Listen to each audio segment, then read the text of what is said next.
What is he going to do to relieve them right now?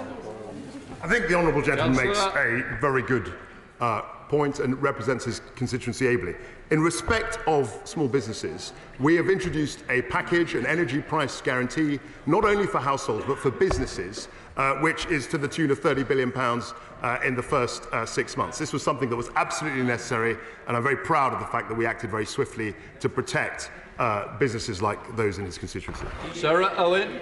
Thank you very much, Mr. Speaker. The government's failed mini-budget has sent interest rates soaring, which is already causing mortgage pain for millions. But rising borrowing costs are now threatening our high streets too. Small businesses in Richmond Park and across the UK are seeing their loan repayments spiral and their financing options dry up. We've already seen the highest company insolvencies since the financial crisis. More than 5,600 businesses have closed in the second quarter of this year, and SME debt is now at a staggering £204 billion. Most of these businesses won't see a penny from the cut to corporation tax. What is the Chancellor... Order. Chancellor, come on. Thank you. As I've stated a number of times already, the energy package, the energy support package, will help every single one of the businesses in her constituency.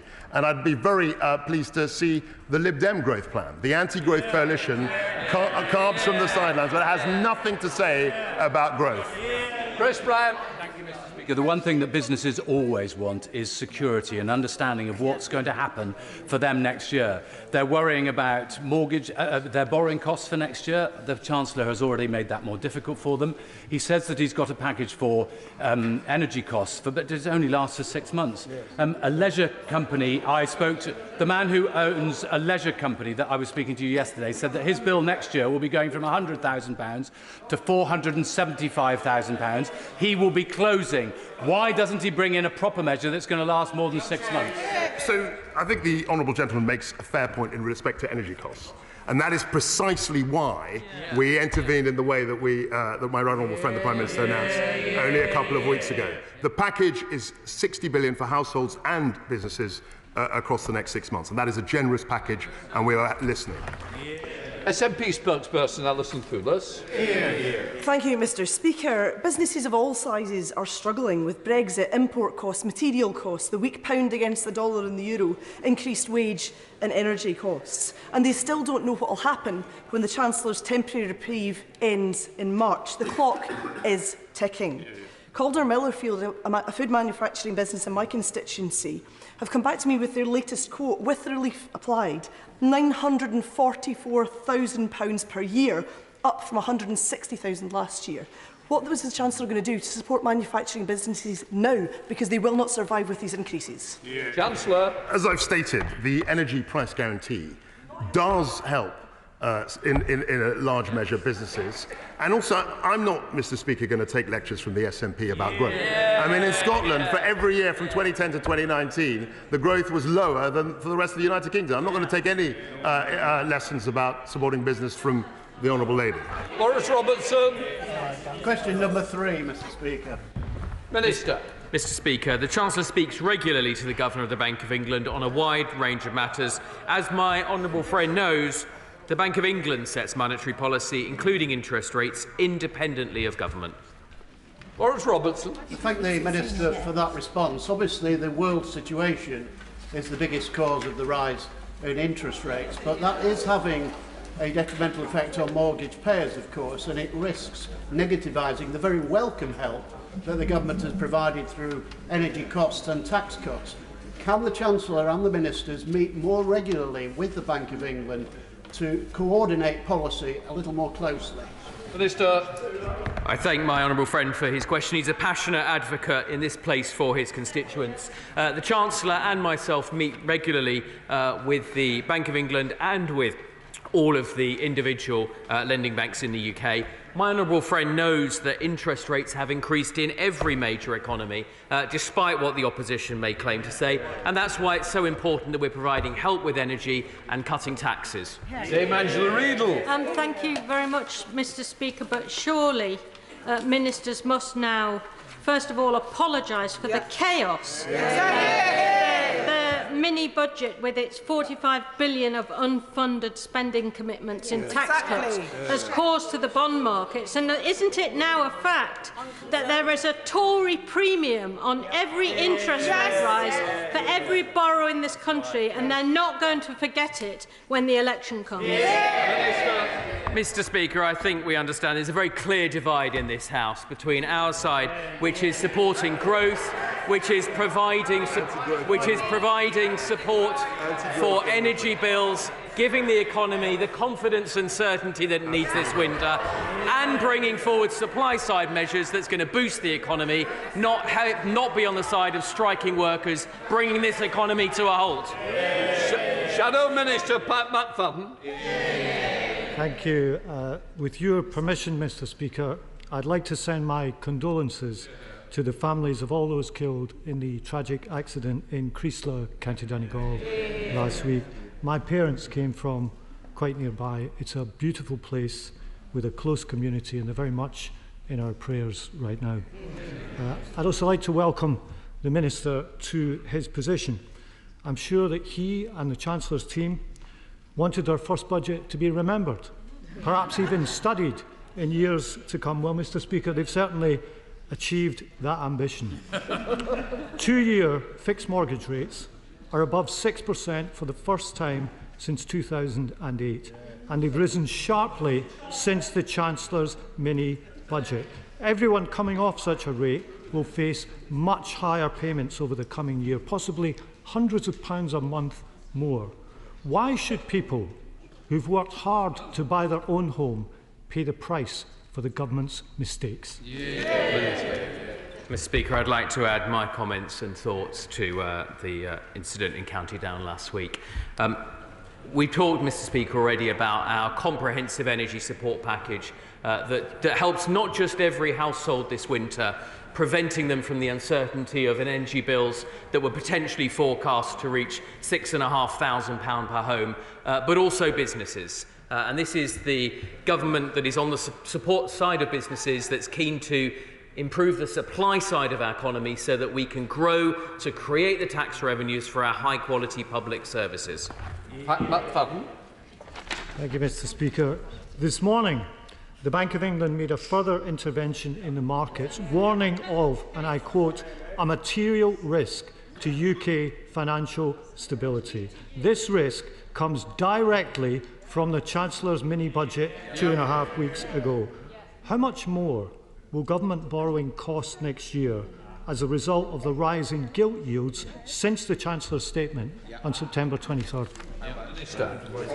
Mr. Speaker, as I've already observed, we're seeing interest rates rise in every major Western economy. Perhaps the opposition front benches, when they're finished with their British exceptionalism, will actually lift their eyes and notice that. What's more important is that we are protecting consumers and households through the difficult winter months ahead.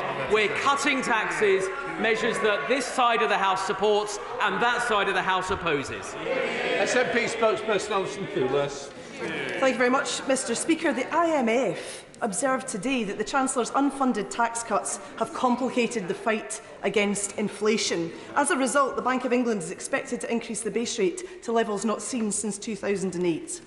Families have already struggled with increasing energy prices, and Kantar say that grocery inflation stands at 13.9%. Santander are preparing for increased mortgage defaults. So can I ask the Minister, what are he and his Treasury team doing to tackle this absolute chaos they have created themselves? Minister. Mr. Speaker, I understand that it's absolutely inimical to the Nationalist Party to talk this country down at every opportunity. The reality is that we are taking the action that we need. We are tackling supply side. We are tackling the strikes that are grinding down the economy, and we are building the energy that we need that will help strengthen our economy and strengthen our currency. Her party oppose nuclear and they oppose more oil and gas exploration. Sir. 4. Minister. Mr. Speaker, with permission, I'd like to group this with question number 11. A critical part of the government's growth plan is road, rail and energy infrastructure. and we will be introducing legislation very shortly to make sure the delivery of that critical infrastructure is massively sped up. Thank you. I'm grateful for the investment in physical infrastructure, but the Treasury front bench will know that infrastructure needs skills. We need the skills for the future, to deliver the jobs for the future, to make the infrastructure investment sustainable. So will the Minister meet with me to discuss the idea for MKU, a brand new university in Milton Keynes? Every single Minister and Secretary of State that I've spoken to about this thinks it's a good idea. Will he meet with me and get it off paper and get boots on the ground? Minister. Well, I thank my honourable friend, the member for Milton Keynes North, who is a tireless champion for the great place, or the great town of Milton Keynes. I would be delighted to meet with him to discuss this idea, along with colleagues perhaps from the Department for Education. I note, of course, that Milton Keynes has already received £23 million through the Towns Fund, but I'm very happy to meet with him to discuss this idea. John Stevenson. Thank you, Mr. Speaker. Growing the economy is about improving people's lives, but also improving the success of places like Carlisle. To achieve this, we need investment, both public and private. In the case of public investment, it is infrastructure that will make the real difference. Given the rise in the cost of such infrastructure projects, can the Chancellor or the Minister confirm that where these projects have a shortfall in funding but are ready to go, that the government will step in and give additional funding? Well, it is very much our intention to speed up projects where they are ready to go. The growth plan announced a few weeks ago made very clear our commitment to doing that. The last spending review provided, I think, about £100 billion of funding towards critical economic infrastructure. But where we can speed projects up, we will certainly be doing that. And I think one of the projects that we have in mind to do exactly that for is the A66 North Transpennine route, which I believe goes not far from the honourable gentleman's constituency. Nick Smith. Thank you, Mr. Speaker. In 2017, former Conservative Energy Minister Charles Hendry conducted a review into the Swansea Bay tidal lagoon. He gave it the thumbs up, but since then successive governments haven't pursued it. Now, given the energy crisis we're in, will the Minister consider reopening the business case? It could be a fantastic source of green energy for our country. Well, the government is extremely interested in all forms of new energy generation. We're determined to make sure that the United Kingdom is electricity independent. There are all kinds of projects we're looking at, including, of course, marine projects. I understand that when the Swansea scheme was previously investigated, there were questions about value for money, but I'm sure any proposition that is put forward, if the honourable gentleman wants to do it, we'd be very happy to take a careful look at it. Stephen Flynn. When it comes to the delivery of projects, we can't help but admire the speed at which the government has managed to transform Downing Street from a nightclub into a casino. But I have one ask that isn't a gamble. The Acorn project in the north-east of Scotland, when are they going to deliver it? Well, my honourable friend, the Chancellor, says that that is something we are examining very carefully. But let me say, his characterisation of the growth plan, I think, is extremely unfair. The real risk, I would say that the real risk is in not having a growth plan. The real risk is in having taxes that are too high. The real risk is not investing in infrastructure. What is clear is that this government has a growth plan. The opposition has no plan. Thank you, Mr. Speaker. And of course, it's always right to look for efficiencies and try and get better value money for the taxpayer. As we look for spending cuts, could my right honourable friend confirm that those spending cuts will not come at the expense of reductions of vital infrastructure spending in our regions, not least in the north of England? Minister. Yeah, well, look, I'm pleased to say, as the Chancellor said when he introduced the growth plan, that expediting critical infrastructure is an important part of that plan. Without critical infrastructure, we're not going to see the growth in jobs, the growth in wages, and the prosperity that we all want to see. And this government will do everything it can to speed up the delivery of those projects. Clive Betts. Thank you, Mr. Speaker. We don't know much yet about the government's new investment zones, but in order to achieve the success of the private investment in them, will the government have specifically targeted funds for infrastructure projects in those zones? And if so, will this be a further unfunded expenditure commitment? Well, I think the Chancellor set out the investment zone concept very clearly. There would be, by agreement with local authorities, planning freedoms and also very significant tax cuts. Infrastructure investments are being handled separately to that, but I think it would be reasonable to expect a degree of coordination between DLUC and the Department of Transport as they consider the way that investment zones interact with transport projects. Why should it called over? Number 5, Mr. Speaker. Minister.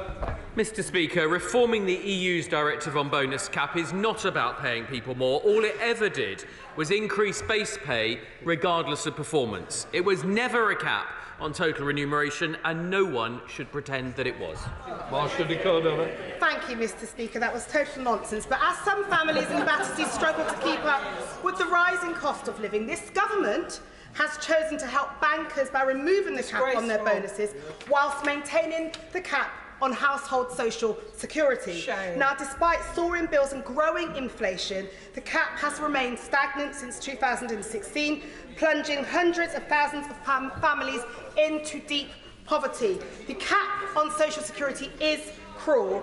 And how can the Chancellor seriously justify removing the cap on bankers' bonuses but not on the social security cap? So will he have a word with his colleagues at the Work and Pensions Department and change that?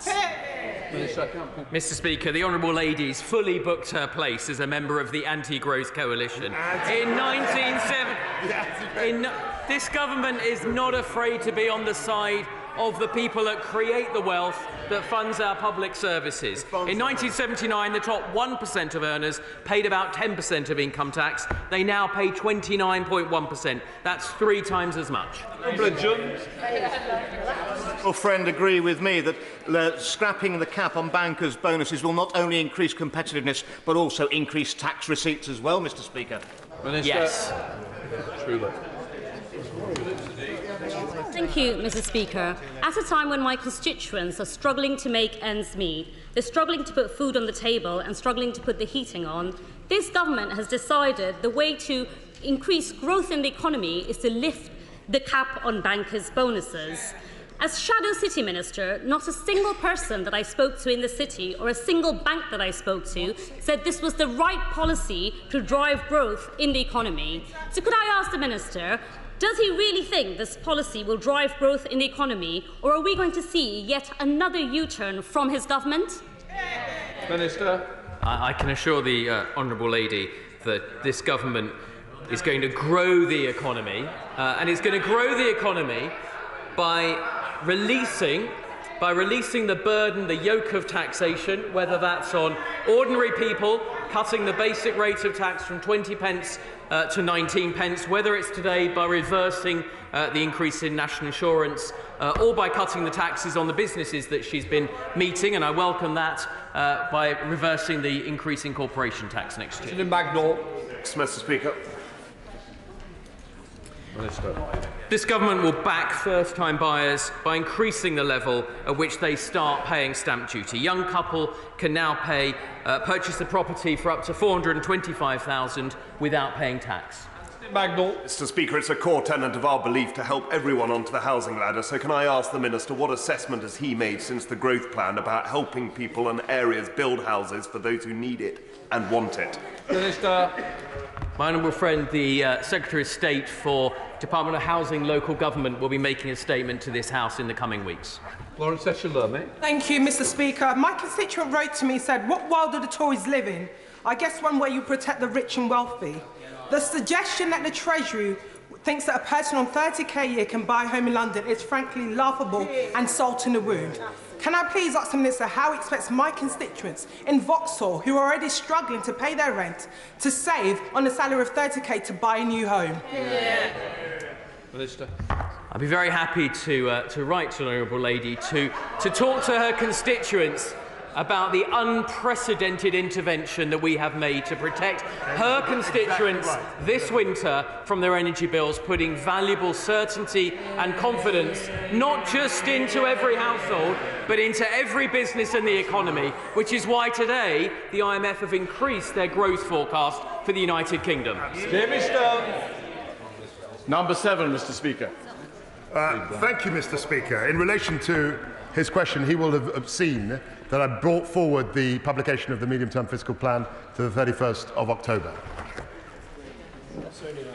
Mr. Speaker, I think the House will agree with me that the uncertainty over the state hasn't exactly helped forward planning when it came to benefits. Any real cut in benefits will mean people not having enough money to buy food and buy clothing for their children. So does the Chancellor agree with me that increasing benefits in line with inflation is the only fair way forward? Indeed, it would be immoral to do otherwise. And as the Chief Executive Inverness Citizens Advice Bureau has pointed out to me, such benefit money is spent locally, within the local economy, and is a boost to what the Chancellor has talked about many times, which is growing the economy. Well, I'm delighted to see that one member of the anti-growth coalition is focusing on growth.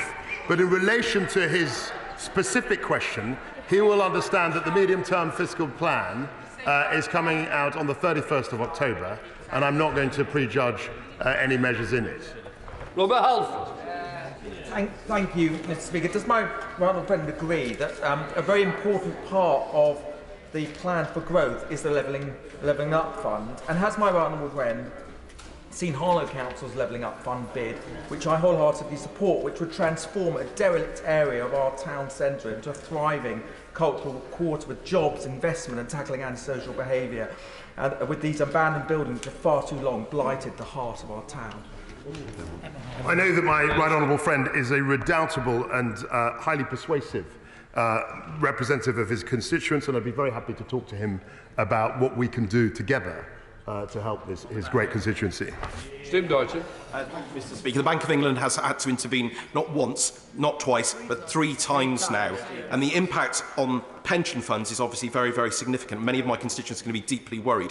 What assessment has the Chancellor made of the impacts on potential additional pressures on the economy in the future on public sector pension pay because of the damage to pension funds for pensioners up and down this country? Is that another reason why he didn't want to publish the OBR at the time of his mini-budget? So the OBR will be fully scoring and giving a forecast ahead of the medium-term fiscal plan. In relation to the Bank of England, I speak to the Governor very frequently, and he is someone who is absolutely independent and is actually managing what is a global situation very effectively. Chair of the Select Committee, Bell Stride. Mr. Speaker, I very much welcome my right honourable friend's decision to bring forward the medium-term plan and the OBR forecast. He has listened and he is right. But could I caution him that when it comes to the measures that he puts forward to underpin that forecast, that he reaches out as much as he can across this side of the House and the other side of the House to be absolutely certain that he can get those measures through this House. Any failure to do so will unsettle the markets.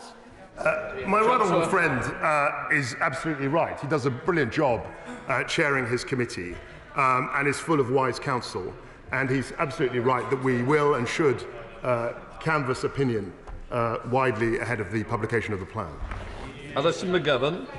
Mr. Speaker, the OBR was the creation of a Conservative government designed to curtail wishful thinking in economic policy. So does the Chancellor agree with me that it's unfortunate, to say the least, that we seem to have cabinet ministers briefing against the economic expertise of that independent institution?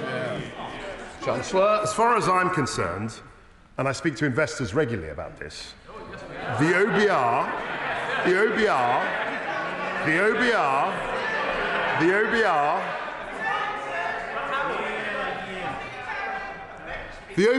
is an institution that commands wide respect, not only in the UK, but across the world, and its independence, to me, is absolutely sacrosanct. Gail Perman. Thank you, Mr. Speaker.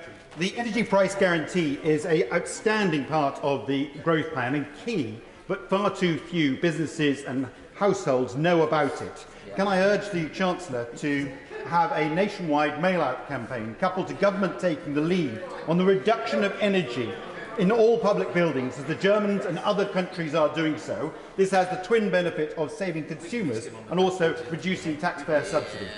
I think my honourable friend makes an excellent suggestion. Obviously, I'm very careful not to make unfunded spending commitments on the floor of the House. But his suggestion is a very well-made one, which we should look into. Shadow Minister James Money. Mr. Speaker, the Chancellor's refusal to publish OBR forecasts just over 2 weeks ago played a key role in falling confidence in the pound, rising borrowing costs and market panic. His woeful decision to avoid scrutiny by gagging the OBR helped increase mortgage costs for working people who are now paying the price for Conservative failure. The Chancellor's behaviour has been described by the former Bank of England Governor Mark Carney as undercutting economic institutions, and Jonathan Haskell, a member of the Monetary Policy Committee, made clear that a sidelined OBR generates more uncertainty. Does the Chancellor accept they are right? As I've repeatedly said in this session, the OBR will have a fully forecasted and scored response to the medium-term fiscal plan in less than 3 weeks. George Freeman. Question 8, Mr. Speaker. Minister. Thank you, Mr. Speaker. At the 2021 spending review, the government announced an increase in public expenditure on R&D to £20 billion per year by 2024-25, including funding for association to EU programmes. George Freeman. The Chancellor and his team for making the Treasury a growth department, and would they agree with me that innovation-led growth is particularly important if we want to drive up productivity, competitiveness and inward investment, that our high-growth sectors like space, agri-tech and fusion have a big role to play? And would the Minister specifically reassure those in the R&D community that he won't be tempted to reduce the allocation for Horizon or for science and research in the CSR in order to reassure the markets? Mr. Speaker, very few members of this House can look back on a track record of commitment to research and development as significant as my honourable friend, both as a minister and as backbencher, and so I am happy to confirm to him that we will abide by the Spending Review 2021 decision. That includes funding for core Innovate UK programmes, for Association of Horizon Europe and for ARIA. But the Minister needs to be much more specific about the Horizon Europe programme. Is he aware of what the Nobel laureate Sir Andre Geim said, that top academics are leaving the country in despair because the government are negotiating on Horizon Europe? When will the government do something now? Minister. Well, the Honourable Lady is right at the importance of this issue, and the United Kingdom absolutely wishes to move forward, and we would hope the EU would move forward at pace with us to reach an agreement. Mike Kingsbury. Question number 9, Mr. Speaker. Minister. Thank you, Mr. Speaker. The loan charge was announced at Budget 2016 as part of a package of measures to tackle disguised remuneration tax avoidance. At Spring Statement 2022, this package was estimated to bring in an overall exchequer yield of £3.4 billion. The changes resulting from the 2019 independent review of the loan charge have reduced the exchequer yield by an estimated £620 million. Mike Kingsbury. Thank you, Mr. Speaker. Too many everyday people are facing huge bills, untold distress, and in some cases personal harm and indeed suicide because of a loan charge scandal. Can the Minister now commit, can the government commit to finally commission a truly independent review to deal with this mess? Minister. Well, I think all members of this House who have met constituents who have been affected by the loan charge cannot fail to have been moved by the emotional and psychological impact that has had on many of them. And as Minister, it is right, therefore, that I should look at this issue carefully, and I can say to the member that I will engage with all interested parties on this matter. Dan Jarvis. Thank you, Mr. Speaker. Number 12. Minister. Thank Thank you, Mr. Speaker, and it's a pleasure to answer my first question at the dispatch box from the member from Barnsley Central who replied to my maiden speech. With permission, Mr. Speaker, I should like to answer this question alongside number 17. The Levelling Up White Paper set out a clear plan to level up every corner of the UK by 2030. We're also driving growth and unlocking housing across the UK with our new investment zones. And we're continuing to invest billions in regional infrastructure, including 1.7 billion allocated under the Levelling Up Fund, of which 500 million went to the north. Thank you very much, Mr. Speaker. It's a pleasure to see the Minister at the dispatch box, and I congratulate her on her appointment. Previous chancellors have not delivered the level of transformative resource required to level up. Now, I know that the Chancellor does understand the huge potential that exists right across the north of England, but for many of us, the levelling up agenda is sipping in the last chance saloon. Yes. So, can the Minister say what's going to be done differently under this new Chancellor? We're absolutely committed to the levelling up agenda, and if we look at South Yorkshire received £570 million through the Regional Cities Transport Scheme, 95 million through the Levelling Up Fund and 46 million through the Shared Prosperity Fund. Our ambitions with levelling up continue. Judith Cummins. Thank you, Mr. Speaker. Minister, building on the back of Bradford's City of Culture win and in this momentous year for Rugby League, I am supporting the plan for the transformation and regeneration of the home of the Bradford Bulls, the iconic Odsal Stadium, to become a world-class sports, music and culture arena. This plan would be an incubator for the ambitions of the entire Bradford district, delivering over £1 billion worth of socio-economic benefits. However, following the Bank of England's repeated interventions, can the Minister confirm the Levelling Up Fund Round 2 will still be going ahead in full, and will the Minister and the Chancellor demonstrate this by meeting with me, Bradford Council and the Bradford Bulls and the RFL to discuss our catalyst for growth? Well, I can absolutely confirm that we will be going ahead with the second round of the Levelling Up Fund, and there should be decisions by the end of the year. I wish her well in her bid. Clearly, there is an independent assessment going on of the bids at the moment, but if it is possible to meet them, we will do that. But clearly, we need to decide if that is appropriate. And I would also like to congratulate her on her success in the first round of the Levelling Up bid, where she got 20 million for Squire Lane Leisure Centre. Martin Bickers. Thank you, Mr. Speaker. The renewable energy sector is vital to my Cleethorpes constituency and the neighbouring area, and has done a great deal to level up the local economy. Can the Minister give an assurance that the support for the sector will continue? We are very much so committed to the sector, and I would be delighted to sit down with the honourable gentleman to discuss further. Palsy. Mr. Speaker, a key part of levelling up is the creation of investment zones. The Chancellor will be aware of the proposals for a gigafactory at Coventry Airport to support UK automotive manufacturing. Does the Minister agree with me that the joint application by Labour Coventry City Council and Conservative Warwickshire County Council for an investment zone at Coventry Airport should be encouraged? Minister.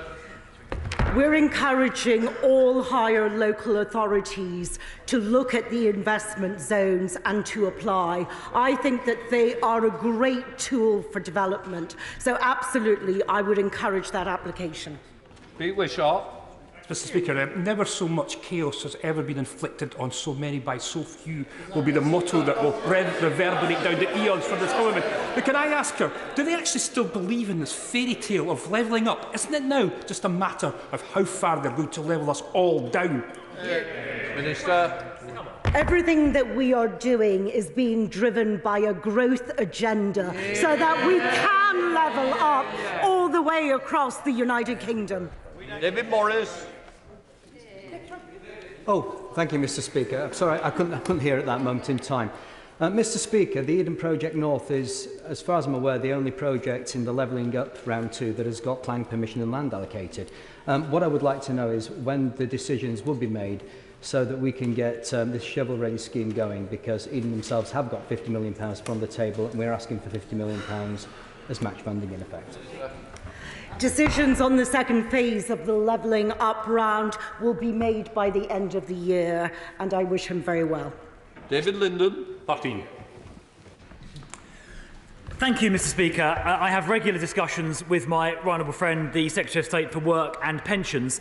If his question relates to the operating budget of DWP, we expect departments to live within their existing CSR 21 allocations. If his question relates to the level of benefits more generally, there is a statutory process which of course is undertaken every year. No decisions have yet been made and they will be made in due course in the normal way. David Linden. Thank you very much, Mr Speaker. Can I thank the Minister for his answer, if not his recent tweets? Can I also ask him as well if he's had any representations from the Secretary of State for Work and Pensions to increase social security payments in line with inflation? Far too often this government talks about its agenda for growth, but failure to increase in line with inflation will result just in growth in food banks in Easterhouse, fuel poverty in Carmyle and child poverty in Baillieston. So when is he going to do the right thing and commit to rising social security in line with inflation, not earnings? Well, I'm obviously not going to offer any kind of running commentary on internal discussions which are going on. I've said that the normal, ordinary statutory process is ongoing, but of course the government is mindful of the cost of living pressures that people are facing. I would draw the honourable member's attention to the very large increase in the national minimum wage, I think about 7%, that took place last April or May. And of course there are also now more vacancies in the economy than there are people on unemployment benefits as well. Julian Smith.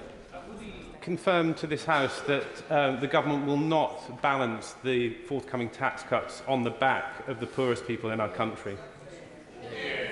Well, I think the objective of this government is, first of all, to make sure that the economy is growing. That will help lift wages, it will create new jobs, and it will create a sustainable tax base for our public services. But as we make these decisions that my honourable friend refers to, of course we're going to balance considerations of fairness, the cost of living pressures that people suffer, along, of course, with interests of the taxpayers who are working hard to pay tax as well.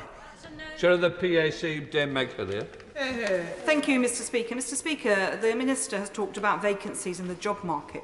There are vacancies, of course, but many of my constituents, and under 12,000 a year, won't benefit from the tax cut, rely on universal credit to make up the gap, can't afford to work because of the high costs of childcare, and they are literally on the poverty line already.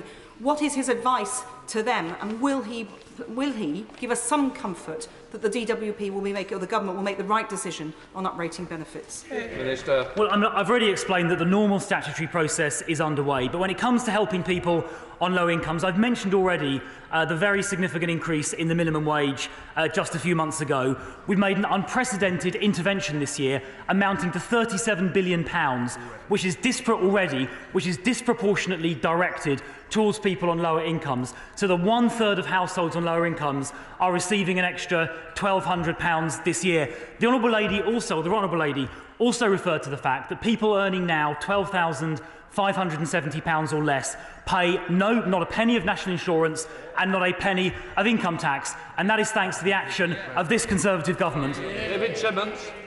Number 14, sir. Thank you, Mr Speaker. The government is encouraging business innovation through many ways. Let me enumerate four for my colleague. A significant uplift in R&D expenditure, as I mentioned to my honourable friend, the member for Mid-Norfolk. Innovation loans of £150 million over the spending period. Research and development tax relief. Long-term investment for technology and science, which is a competition providing up to £500 million in government support. And the British Business Bank, which is supporting innovative businesses, including through the Future Fund. Davidson. Well, thank you, Mr Speaker. Owners and entrepreneurs behind small businesses, like the team behind Code Ninjas in Bridge Street in my constituency, are a key part of the government's growth agenda. So may I ask my honourable friend what steps he has in mind that will enable small and medium-sized enterprises like this to further create jobs and growth? Minister. Right, I'm not sure I got the name quite correct, Mr. Speaker. Well, it was Coal Ninjas, was it? Ninjas. Oh, right. Well, maybe I can visit my honourable friend's constituency to learn about what they do. But what I would say more generally, is that Growth Plan did focus on important measures to support small businesses that wish to grow, including making the 1 million AIA allowance permanent, looking to expand the amount of money that can be given to small businesses to grow through the SEIS fund, and of course, most importantly, through the government's energy price support through this winter. We now come to topical Stephanie Peacock. Topical question number 1, Mr. Speaker. Chancellor. Thank you, Mr. Speaker. This government is relentlessly focused, Mr. Speaker, on growing the economy. Putin's barbaric war in Ukraine continues to put pressure on gas prices, so it was absolutely right that with predictions of typical bills reaching £4,000 to £6,500 a year, Mr. Speaker, people needed immediate support to get them through this winter. Last month, we set out the growth plan, which will focus on breaking out of the high-tax, low-growth cycle that we were currently trapped in. This will put more money in people's pockets and raise living standards for all our people. Mr. Speaker, this week I wrote to my right honourable friend, the member for Central Devon, to inform him that I will set out the medium-term fiscal plan on the 31st of October to remind the House and I wish to remind the House that this will be accompanied by a full economic and fiscal forecast published by the Office for Budget Responsibility. Thank you, Mr. Speaker. The Chancellor sat in a cabinet that committed to increasing social security payments in line with inflation. Why won't he honour that promise? As I've said repeatedly, and my right honourable friend has, we will be. No decisions have been made. There's a natural, usual statutory process that's being undertaken, and we will have more detail at the time of the medium-term fiscal plan. Mr. Speaker, the Chancellor will know that Essex is a pro-growth county and the heart of economic growth. So in order to support job creation and more economic growth, will he commit to funding the dualling of the A120 between Braintree and Marks Tay, and importantly along the route that the County Council, businesses and the local community have specified? Chancellor. I wish to address her and pay tribute to her role in Cabinet, in government. She's a fantastic colleague, the Right Honourable Gentleman. And I wish to confirm that the A120 Braintree to A12 remains under active consideration alongside the rest of the third road investment strategy pipeline. We come to Shadow Chancellor Rachel Reeves. Thank you, Mr. Speaker. Since the Chancellor's disastrous mini-budget just 18 days ago, we've seen wild swings in the value of the pound, gilt yields up 100 basis points in a single day, and the Bank of England stepping in because, in their words, of a material risk to UK financial stability. And the IMF has now said that UK growth is to slow further next year. This is a British crisis made in Downing Street. No other government is sabotaging their own country's economic credibility as this government is. So, Mr. Speaker, can I ask, are the Chancellor and the Prime Minister the last people left on earth who actually think that their plan is working? So, just to pick up on a point, the IMF said today that actually the plan, the mini-budget, has increased the forecast for growth. That's precisely the opposite of what the Honourable Lady has said. And it's very clear where we stand on this. We've got pro-growth, pro-enterprise, pro-business Conservatives on one side and the anti-growth coalition on the other side, who want to tax more and want to commit us to low growth. Rachel Reeves. Mr. Speaker, the Chancellor is in a dangerous state of denial. But the costs of these mistakes are all too real for everyone else. Borrowing costs up, growth down, mortgage payments set to increase by £500 a month. Now they scrabble around looking for cuts, hitting the most vulnerable and hitting our public services. It does not need to be this way. So will the Chancellor now put aside his pride, do the right thing for our country, end this trickle-down nonsense and reverse the budget? So which which of the tax cuts? Which of the tax cuts? Do they want to stop the basic rate, the cut in the basic rate? Are they committed to having a high tax economy? And the other thing I would suggest is that she should get her facts right. The IMF today have said that our growth is going up, not going down. Thank you, Mr. Speaker. Early results from my local business survey strongly suggest that a lower VAT rate would increase investment, which itself then would boost recovery and growth in the hospitality sector in my beautiful constituency of Eastbourne.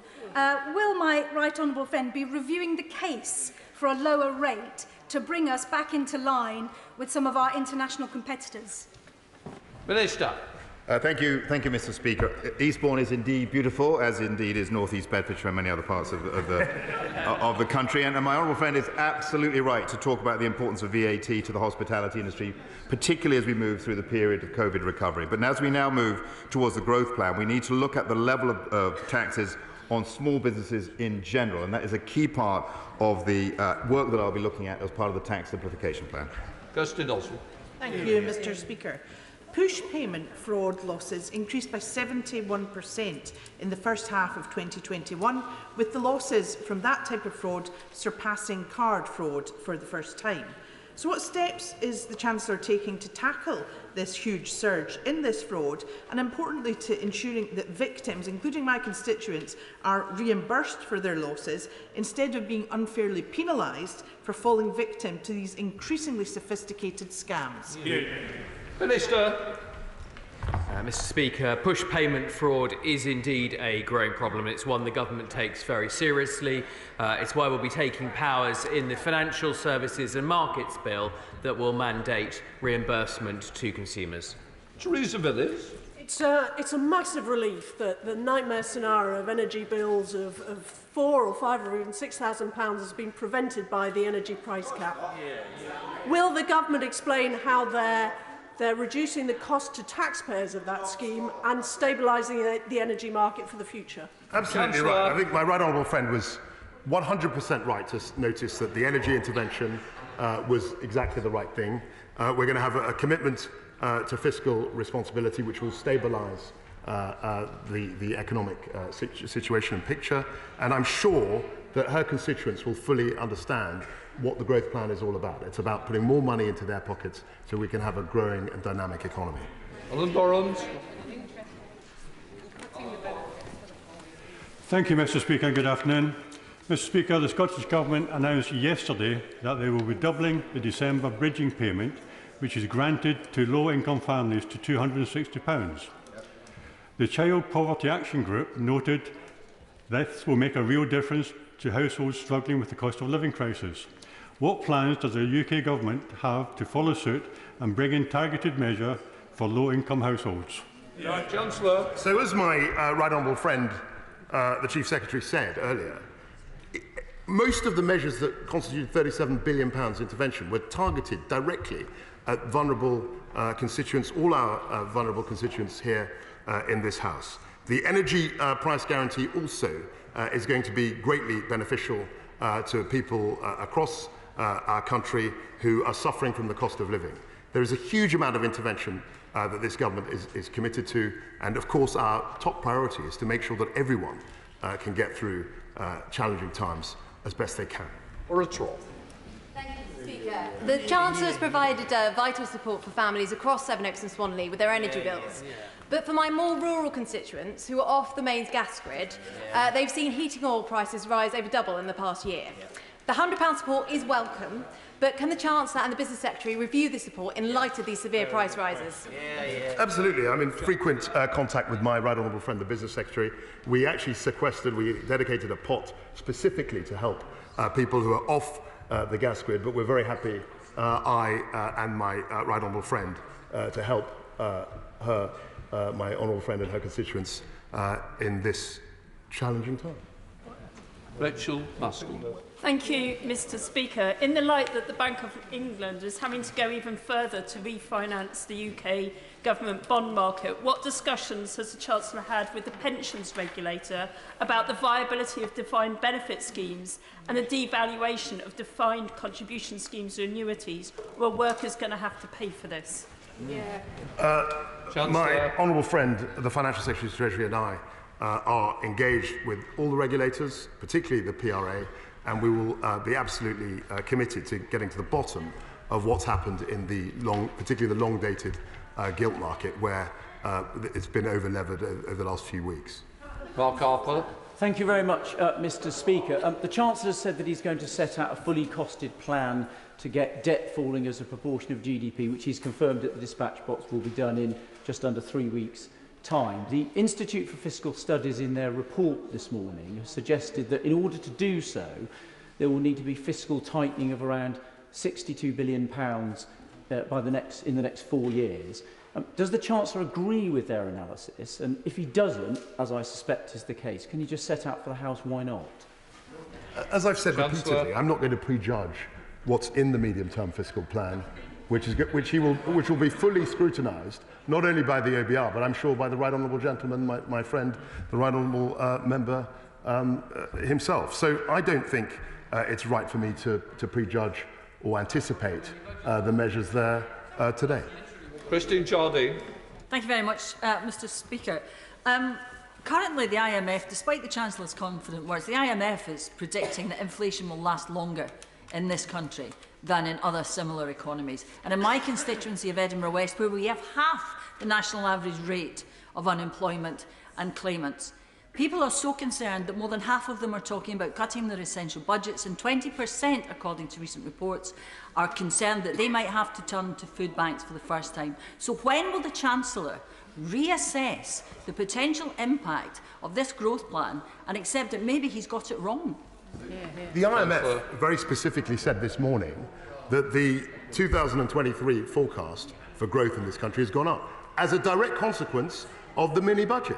In respect of helping constituents up and down the land, we have already committed to £37 billion of energy support this year. We've committed to a further £60 billion in respect of households and businesses over the next 6 months, and we are committed to making sure that every one of our constituents gets through this winter as best they can.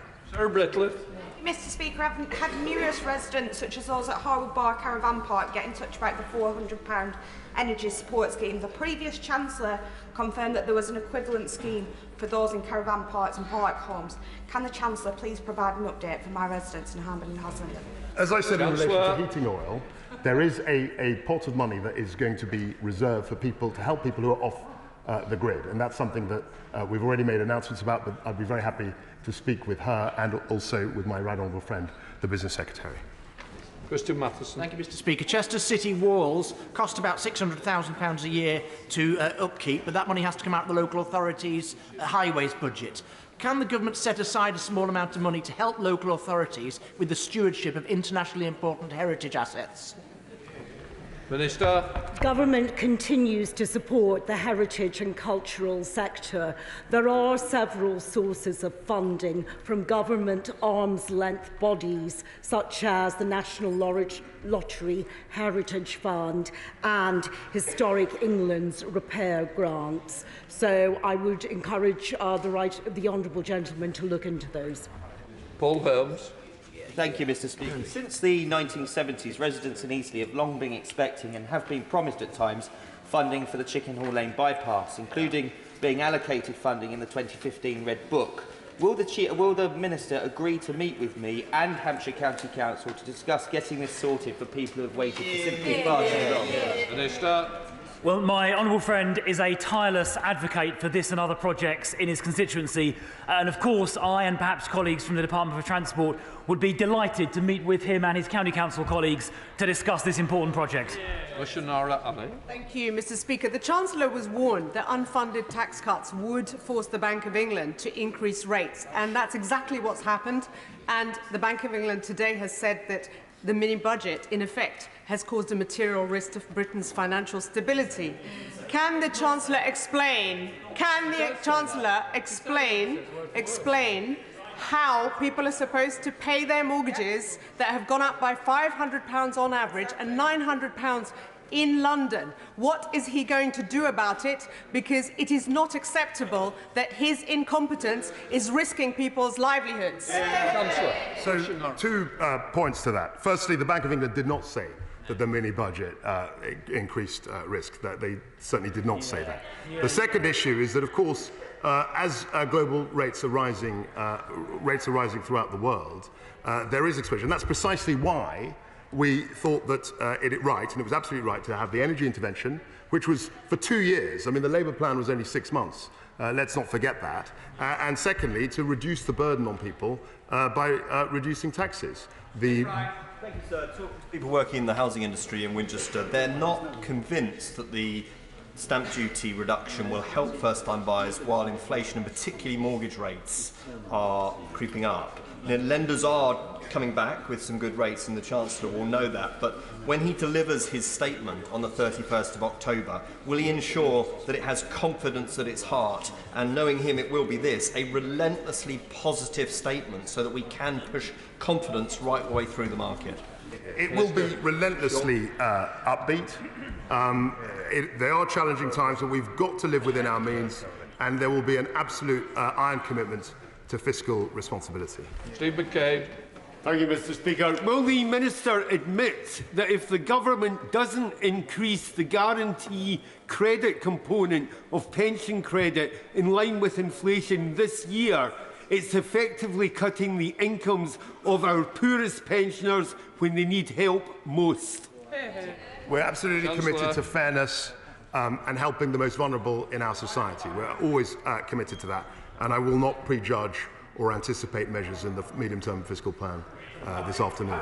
Dr. Ben Spencer. Thank you, Mr. Speaker. Will my right honourable friend confirm that the cuts to national insurance will not only help working households, but also businesses and the public sector, such as schools?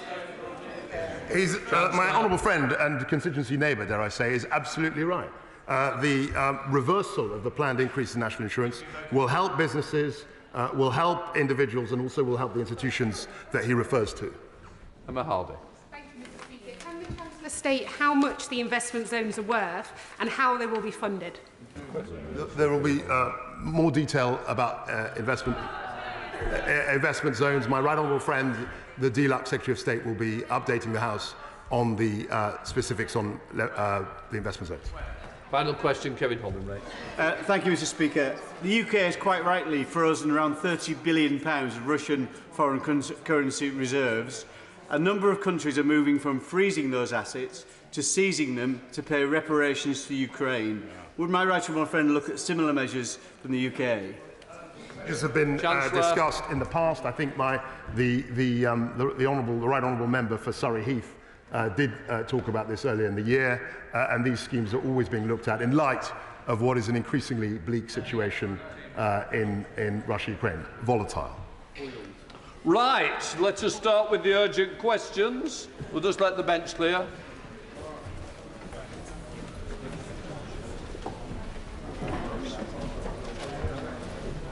Thanks for that. No problem, look after yourself. Urgent question, Tobias Ellwood. Mr. Speaker, regarding Ukraine, could I ask the Secretary of State to make a statement on our policy to deter and, if required, respond to the use of nuclear weapons by President Putin? Minister, and welcome. Thank you, Mr. Speaker. Mr. Speaker, Russia's continuing assault on Ukraine is an unprovoked, premeditated attack against a sovereign democratic state and which continues to threaten global stability. This week, my right honourable friend, the Secretary of State for Defence, is meeting with defence ministers in Brussels to discuss further support for Ukraine. And later today, my right honourable friend, the Prime Minister, will be speaking to members of the G7. I can assure the House that the UK and our allies remain steadfast and united in our support for Ukraine. As previously set out to the House, defence is playing a central role in the UK's response to the Russian invasion, providing £2.3 billion worth of military support and leading in the international response. We were the first European country to provide lethal aid to Ukraine, To date, we have sent more than 10,000 anti-tank missiles, multiple launch rocket systems, more than 200 armoured vehicles, more than 120 logistic vehicles, 6 Stormer vehicles fitted with Starstreak launchers and hundreds of missiles, as well as maritime Brimstone missiles. In addition, we have supplied almost 100,000 rounds of artillery ammunition, nearly 3 million rounds of small arms ammunition, 2,600 anti-structure munitions and 4.5 tonnes of plastic explosive. Defence is also providing basic training to Ukrainian soldiers in the UK. To date, we have trained over 6,000 Ukrainian recruits in the UK and continue to review and adjust their course to meet their requirements. Defence will continue to respond decisively to Ukraine's requests, and this equipment is playing a crucial role in stalling the Russian advance and supporting our Ukrainian friends. President Putin's comments on nuclear are irresponsible.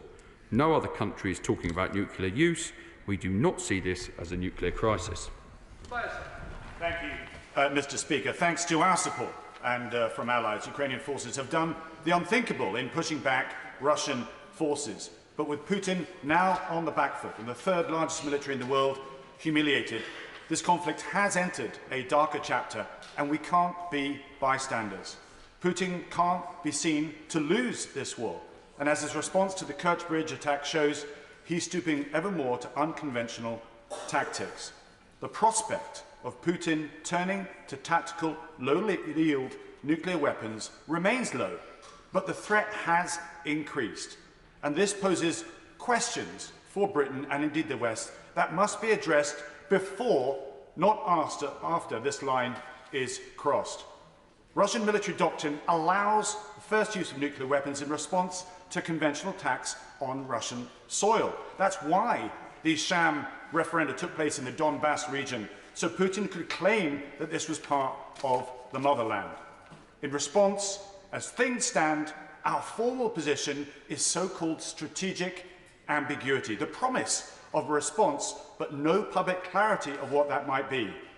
We gained a reputation to blink when it came to Georgia, the same with chemical weapons use in Syria, and indeed when Crimea was annexed. I believe we should state now what our conventional response would be to Putin deploying either nuclear weapons directly or targeting hazardous infrastructure such as chemical or indeed civil nuclear plants. Such clarity could be the very deterrent that helps prevent such hostile actions from taking place, rather than the vague position that we have now. Our adversaries, not just Russia, must know and fear the military consequences of daring to resort to using nuclear weapons, even if they are low yield. This is not an operational decision, but a political call. We have a duty to do all we can to deter Putin from going nuclear. Let's not leave it to chance. Let's exhibit the robust statecraft and engagement that this unpredictable war now requires. Thank you, Mr. Speaker. I'm grateful to my right honourable friend's comments. Perhaps, Mr. Speaker, I should reiterate what I said at the start, that President Putin's comments are irresponsible. No other country is talking about nuclear use, and we do not see this as a nuclear crisis. President Putin should be clear that for the UK and our allies, any use at all of nuclear weapons would break a taboo on nuclear use that has held since 1945 and would lead to severe consequences for Russia. President Putin has launched an illegal and unprovoked invasion of Ukraine. His forces continue to commit senseless atrocities. The people of Ukraine are seeking only to restore their sovereignty and territorial integrity, and we will continue to support Ukraine's right to defend.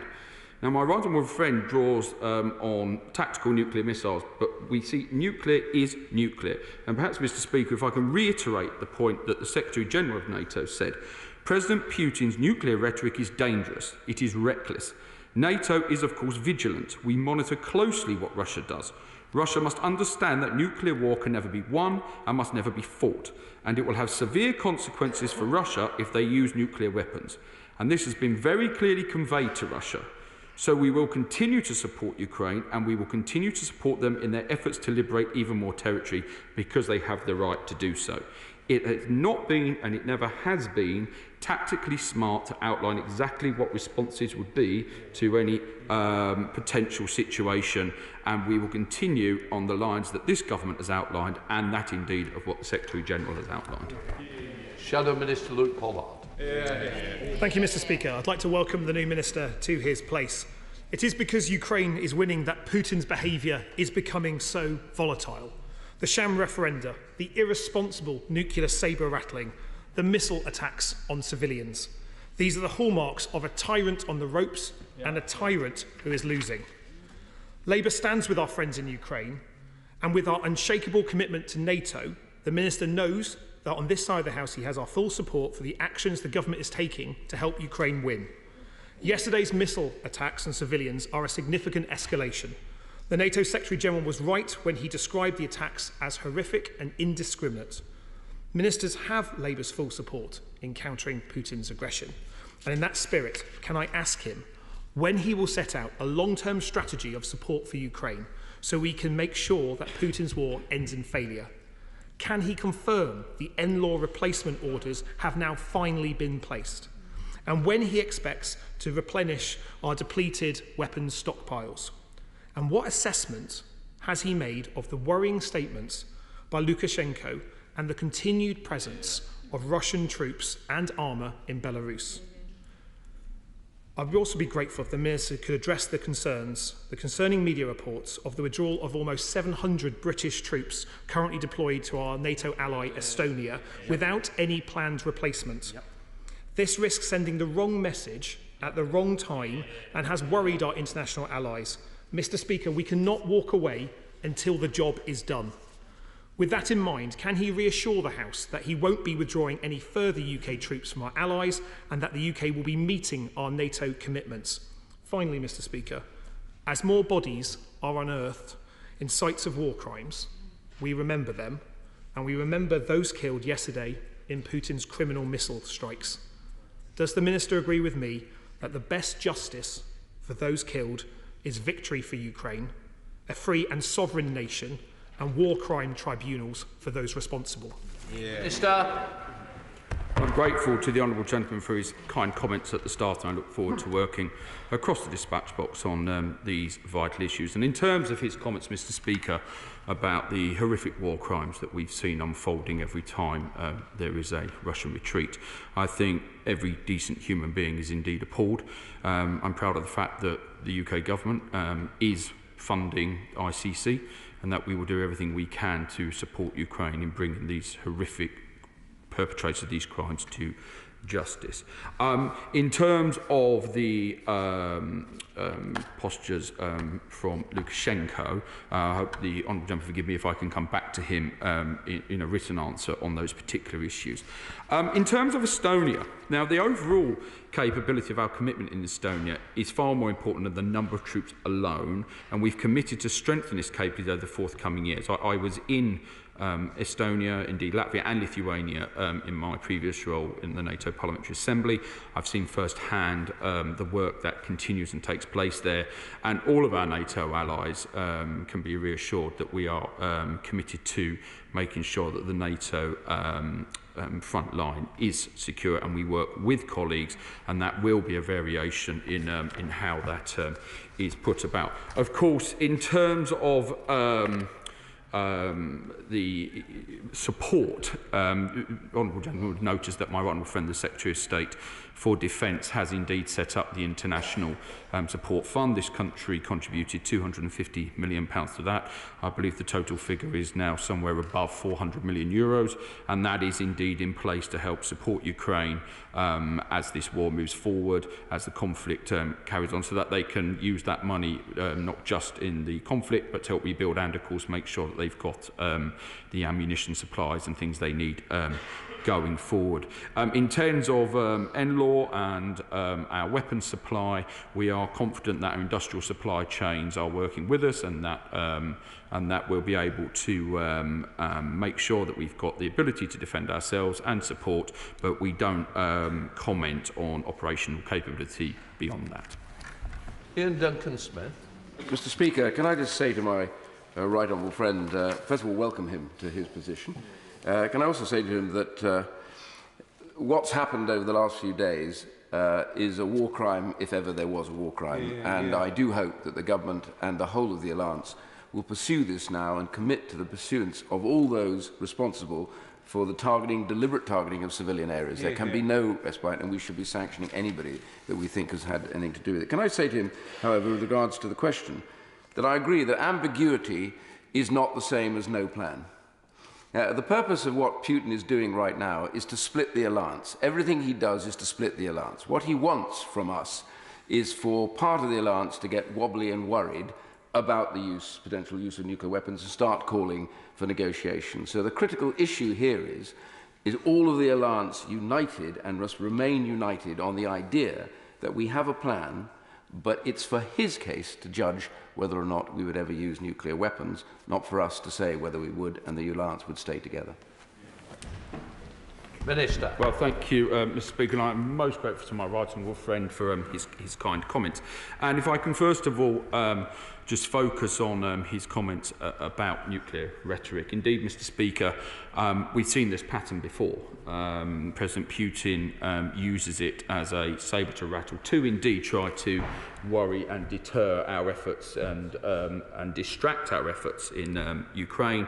And it simply won't work because fundamentally NATO is a defensive alliance, and it's a nuclear defensive alliance, and it will be all the time that nuclear weapons exist, and it's one which has been successful, and it's one that President Putin should take notice of. So I think what is important at this moment in time when we talk about perhaps the nuclear sabre rattling is that we stay calm, that we analyse the situation as it is, and we really demand that he steps back from this dangerous nuclear rhetoric so there cannot be any miscalculation on any side as we move forward. Just in terms of war crimes, Mr. Speaker, I fundamentally agree. We will do everything to bring to justice those who have perpetrated these horrific crimes which go against every aspect of the Geneva Convention. Every day this war goes on, more and more war crimes are committed.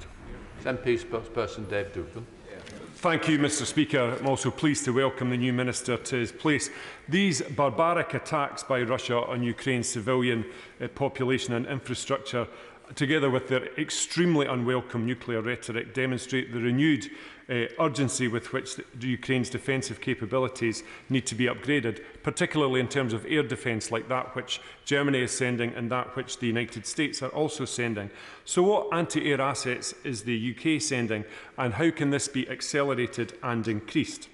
Is the UK, moreover, like Estonia, preparing to send more winter equipment to assist defensive operations in Ukraine throughout their long, harsh winter? And similarly, what further assistance will the world-leading cold weather combat specialists 4-5 Commando based in Arbroath be tasked with to support Ukraine Defence Forces with their winter combat operations? And the Minister sought to justify, or attempted to justify, the halving of numbers in Estonia by saying that this is not a numbers game. But of course, force strength is all about the numbers. And I wonder how he thinks they'll be viewing that in Estonia and in Moscow. Perhaps the Minister can explain to the House what recent behaviour from Russia has indicated a lessening threat to our NATO allies on the eastern flank, and from whom the UK appears to be shamelessly walking away. Thank you, Mr. Speaker. Well, first of all, thank the honourable gentleman for his kind comments.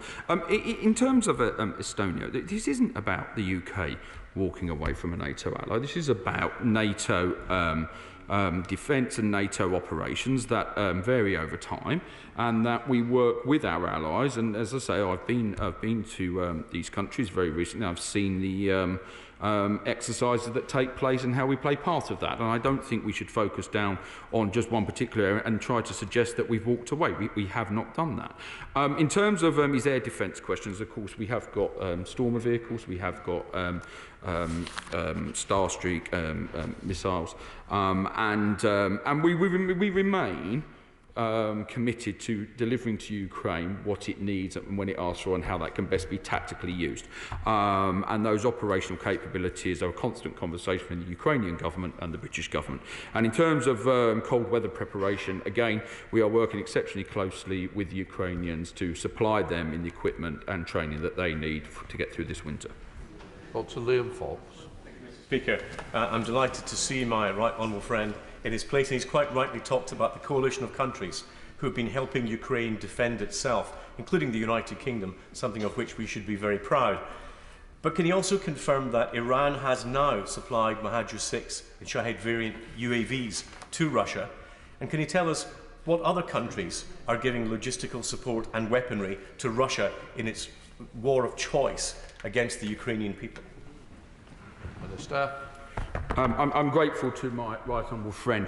I hope you forgive me if I cannot answer that question directly at the dispatch box today, but I will write to him when I have the facts and the answers.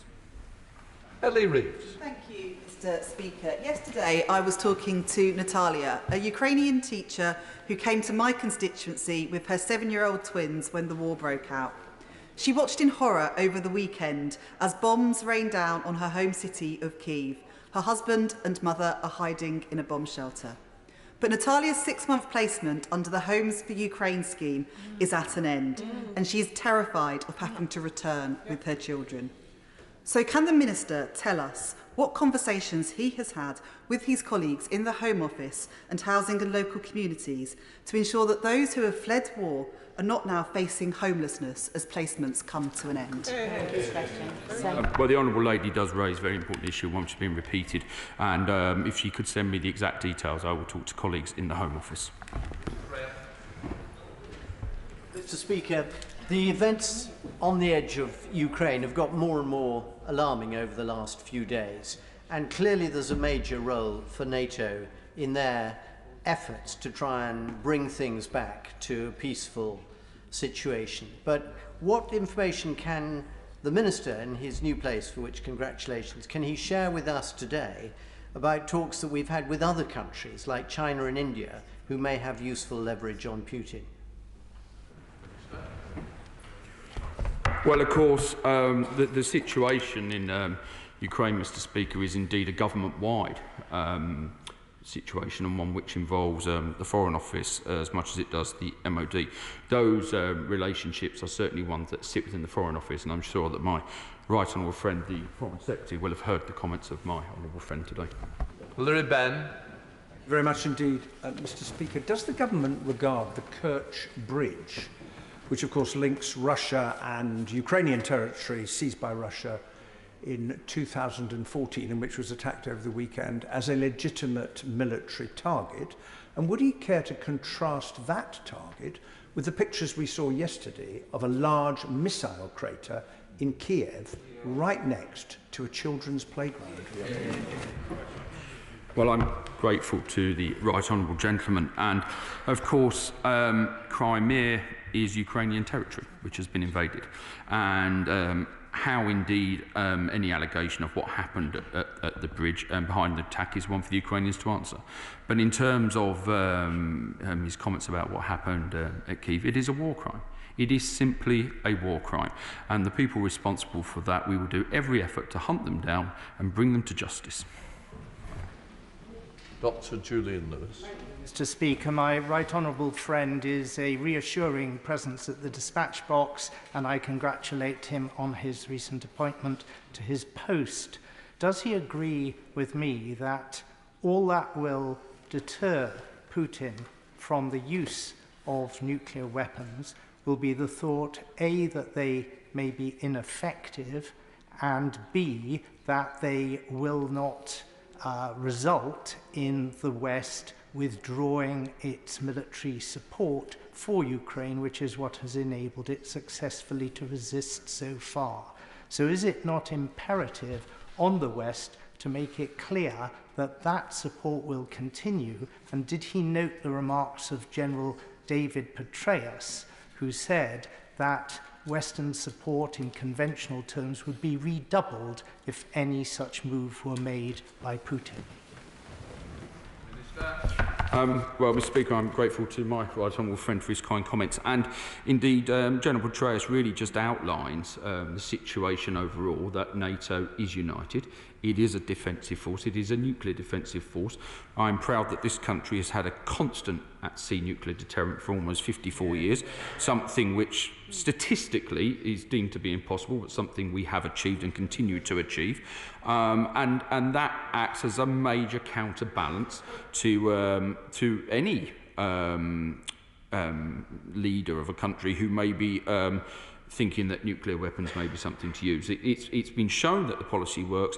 We have to, though, calm down and take the air out of the talk about where we are moving with the nuclear rhetoric. It is highly irresponsible of the Kremlin to be upping the rhetoric on nuclear weapons, and I hope that they draw back from those comments, because the last thing we would want to see is any miscalculation, and we must make sure that we do everything to take it out. But fundamentally, to answer my right honourable friend, the NATO alliance is showing just how united it is and will stand up to this level of nuclear threat.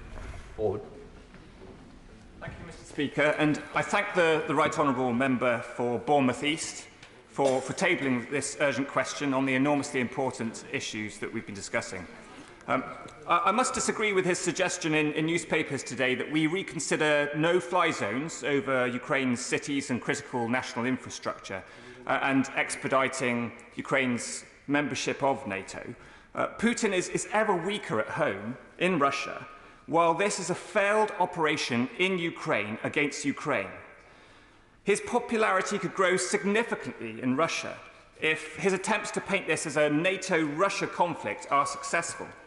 So, can the Minister outline what further steps the government intends to ensure that we and all of our NATO allies are as one in deciding what additional support can be provided to Ukraine? Thank you, Mr. Speaker, and I'm grateful to the honourable gentleman for his comments. I think his attitude towards no-fly zones and NATO membership are based in a reality, and I think that what we are seeing is the NATO alliance and other allies around the world determined to give the support that we can give to Ukraine. There's no suggestion of backing down that support, and we have support from outside of NATO allies. It's an international coalition which are helping to train Ukrainian troops, helping to contribute towards the international funds, and indeed, of course, supplying lethal and non-lethal aid, and that alliance is growing stronger. David Munda. To my register of interest, during the recess I had the opportunity to travel to Lviv and Kyiv to see the work of the Halo Trust, which is a charity based in my constituency which focuses on demining and attempting to bring areas back to a degree of normality. I was struck by two things in Ukraine. One was the gratitude of the people for the support of this country during the conflict, but secondly by their efforts to bring about a degree of normality. And does the Minister agree with me that this weekend's events are a deliberate attempt by Russia to disrupt that normality that civilians are trying to achieve in these cities and across the Ukraine? Does he acknowledge that they are indeed war crimes because they are focused on civilians? But does he also agree with me that given the resolve that the people of Ukraine have shown to date, it will not succeed? Thank you, Mr. Speaker. I'm grateful to my right honourable friend, and indeed, yes, I agree with what my right honourable friend has said. And indeed, I went to visit Ukrainians being trained by our forces in North Yorkshire last Tuesday, and I managed to speak to some who were on day one of their training. And what strikes you is, no matter what age they're at, their determination to make sure that their country, their sovereign land, their families and their lives will be returned to normal, and they will fight back against this enemy. But I completely agree with what my honourable friend said. Right, thank you, Mr. Speaker. I warmly congratulate the Minister. He looks very comfortable at the dispatch box. We don't want him to feel too comfortable there, obviously. But he's right that Putin's targets yesterday were either deliberate or they were deliberately indiscriminate, and either way that amounts to a war crime. But can I ask him about Elon Musk? Because he seems to be playing a double game at the moment, and his tweet earlier on this week I think was profoundly unhelpful. There are also questions about why there have been outages of the Starlink system, which may have been made bigger difficulties for Ukraine. Is there a moment at which we might have to consider sanctioning Elon Musk?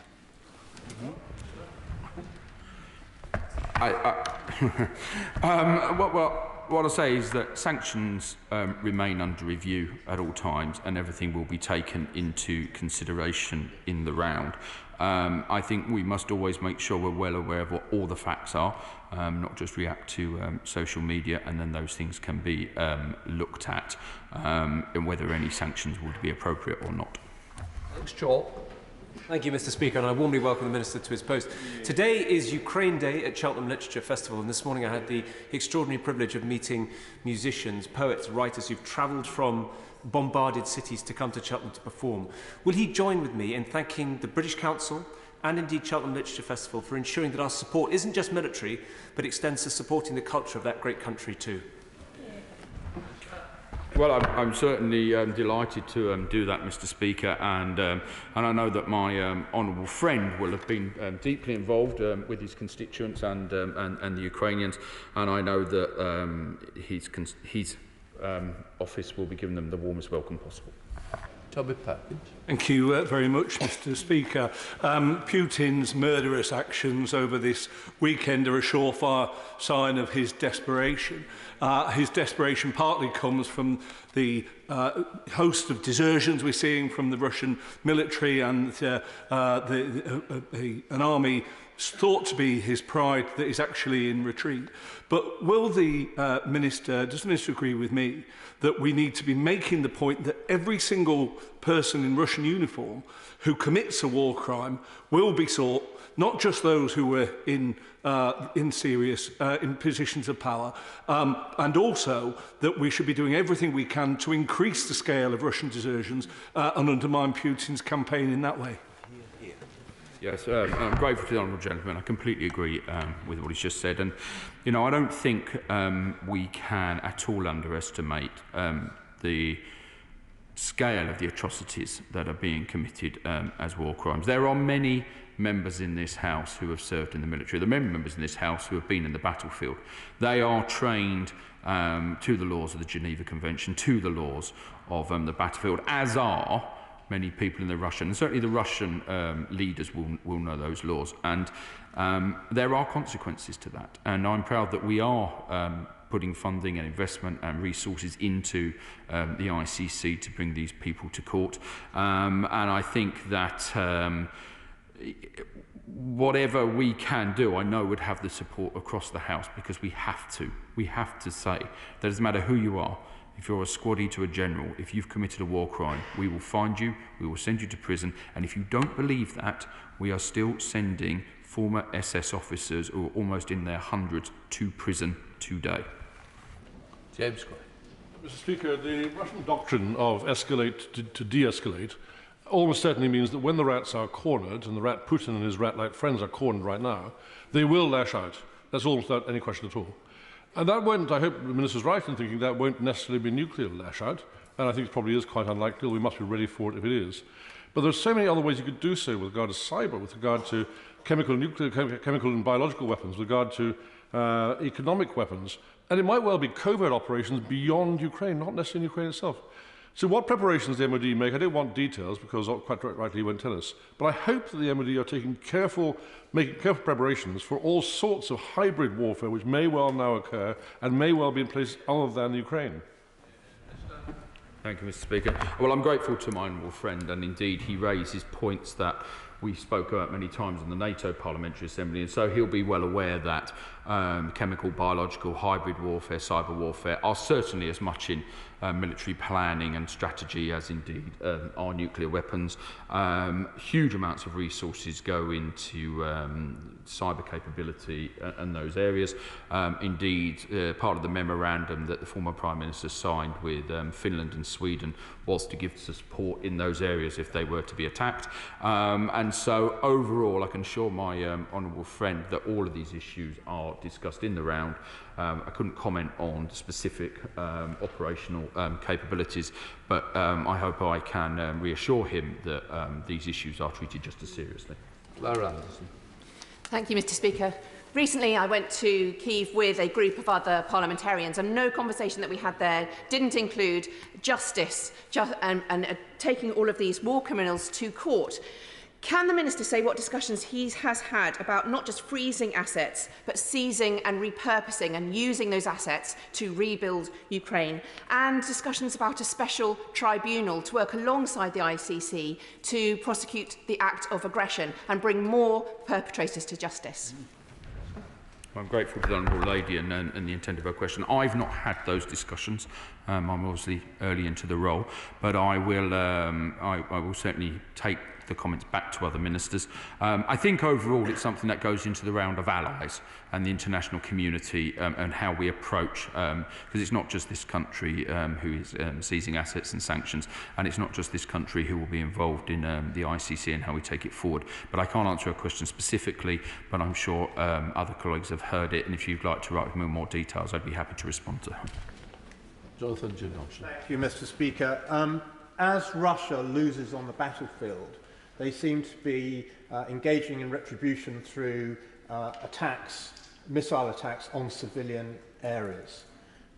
When the all-party group recently went to Kiev, the Defence Minister said to us that if refugees are going to be encouraged to move back to Ukraine, if IDPs are going to be encouraged to move back to reoccupied areas, then the question of defence against missile attack will become absolutely essential. I know that other countries are now looking at this very seriously and providing. Are we going to be providing anti-air support, anti-missile support as well? Minister. Well, we are indeed already supplying levels of air support, and I think it remains relevant to what I said earlier, that we will continue to work with the Ukrainians and work with them to try and deliver what they need to try and defend their country. But we are indeed supplying air defence systems already. Gavin Robinson. Thank you very much, Mr. Speaker, and I do wish the Minister well as he takes up his new role. He is right to say that we have engaged and we are responding to the requests from Ukraine, but he should know that when we provided star streaks and NLAWs that are made in my constituency, we did so in the face of a request for the imposition of a no-fly zone, and we didn't go that far. And even though we are giving surface-to-air missiles and air defence capabilities, Ukraine is still today and yesterday asking for more. The US this morning have announced that they are going to provide new HIMARS systems to provide greater air defence capacity. But can the Minister give us an assurance, if not on the floor, that he will engage over the coming days to make sure that we are responding to the actual requests that Ukraine are making? Minister. Well, we are indeed responding to as many requests as we can from Ukraine. In terms of no-fly zones, the policy of the government remains the same. It hasn't changed. But, you know, wars, conflicts, they develop over time. We're seeing large advances. We're seeing a change. We're going to see a change in the weather. We're going to see winter set in. All of these things create a different operational demand that may have been taking place 3 months ago. And so therefore we work closely with our Ukrainian colleagues to try and deliver to them what they need to successfully carry out this operation. Does my right honourable friend agree with me that despite President Putin's heightened rhetoric and threats to irresponsibly use nuclear weapons in Ukraine, this may actually be just further maskirovka? And his track record shows that in desperation he's far more likely to resort to chemical weapons. And what should NATO's response be to that? I'm grateful to my honourable friend, and indeed I think he characterises the actions of President Putin quite well, and how he reaches out to desperation. I think the reality is that NATO treats all weapons of mass destruction with the same seriousness, that operationally these things are discussed constantly and how they will respond. And again, Mr. Speaker, I have to perhaps disappoint my honourable friend, but say it would be foolish to outline exactly what responses would be to any weapon of mass destruction, because we need to make sure that if he doesn't know what the consequence would be, he really can't calculate along those lines to use them in the first place. Dana Jones. Thank you, Mr. Speaker. Can I congratulate the Minister on his new role?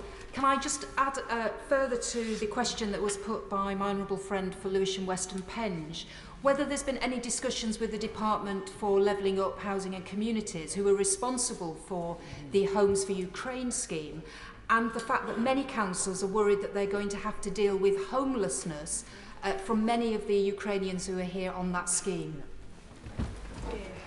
I'm grateful to the right honourable lady, but that's not something that's come across my desk at this stage of things, but it is something which we will make sure that the Home Office and DLUG do pick up on. Dan Jarvis. Thank you, Mr. Speaker. Can I welcome the Minister to his new role? Specifically in response to the war in Ukraine, the Prime Minister made a commitment to update the integrated review.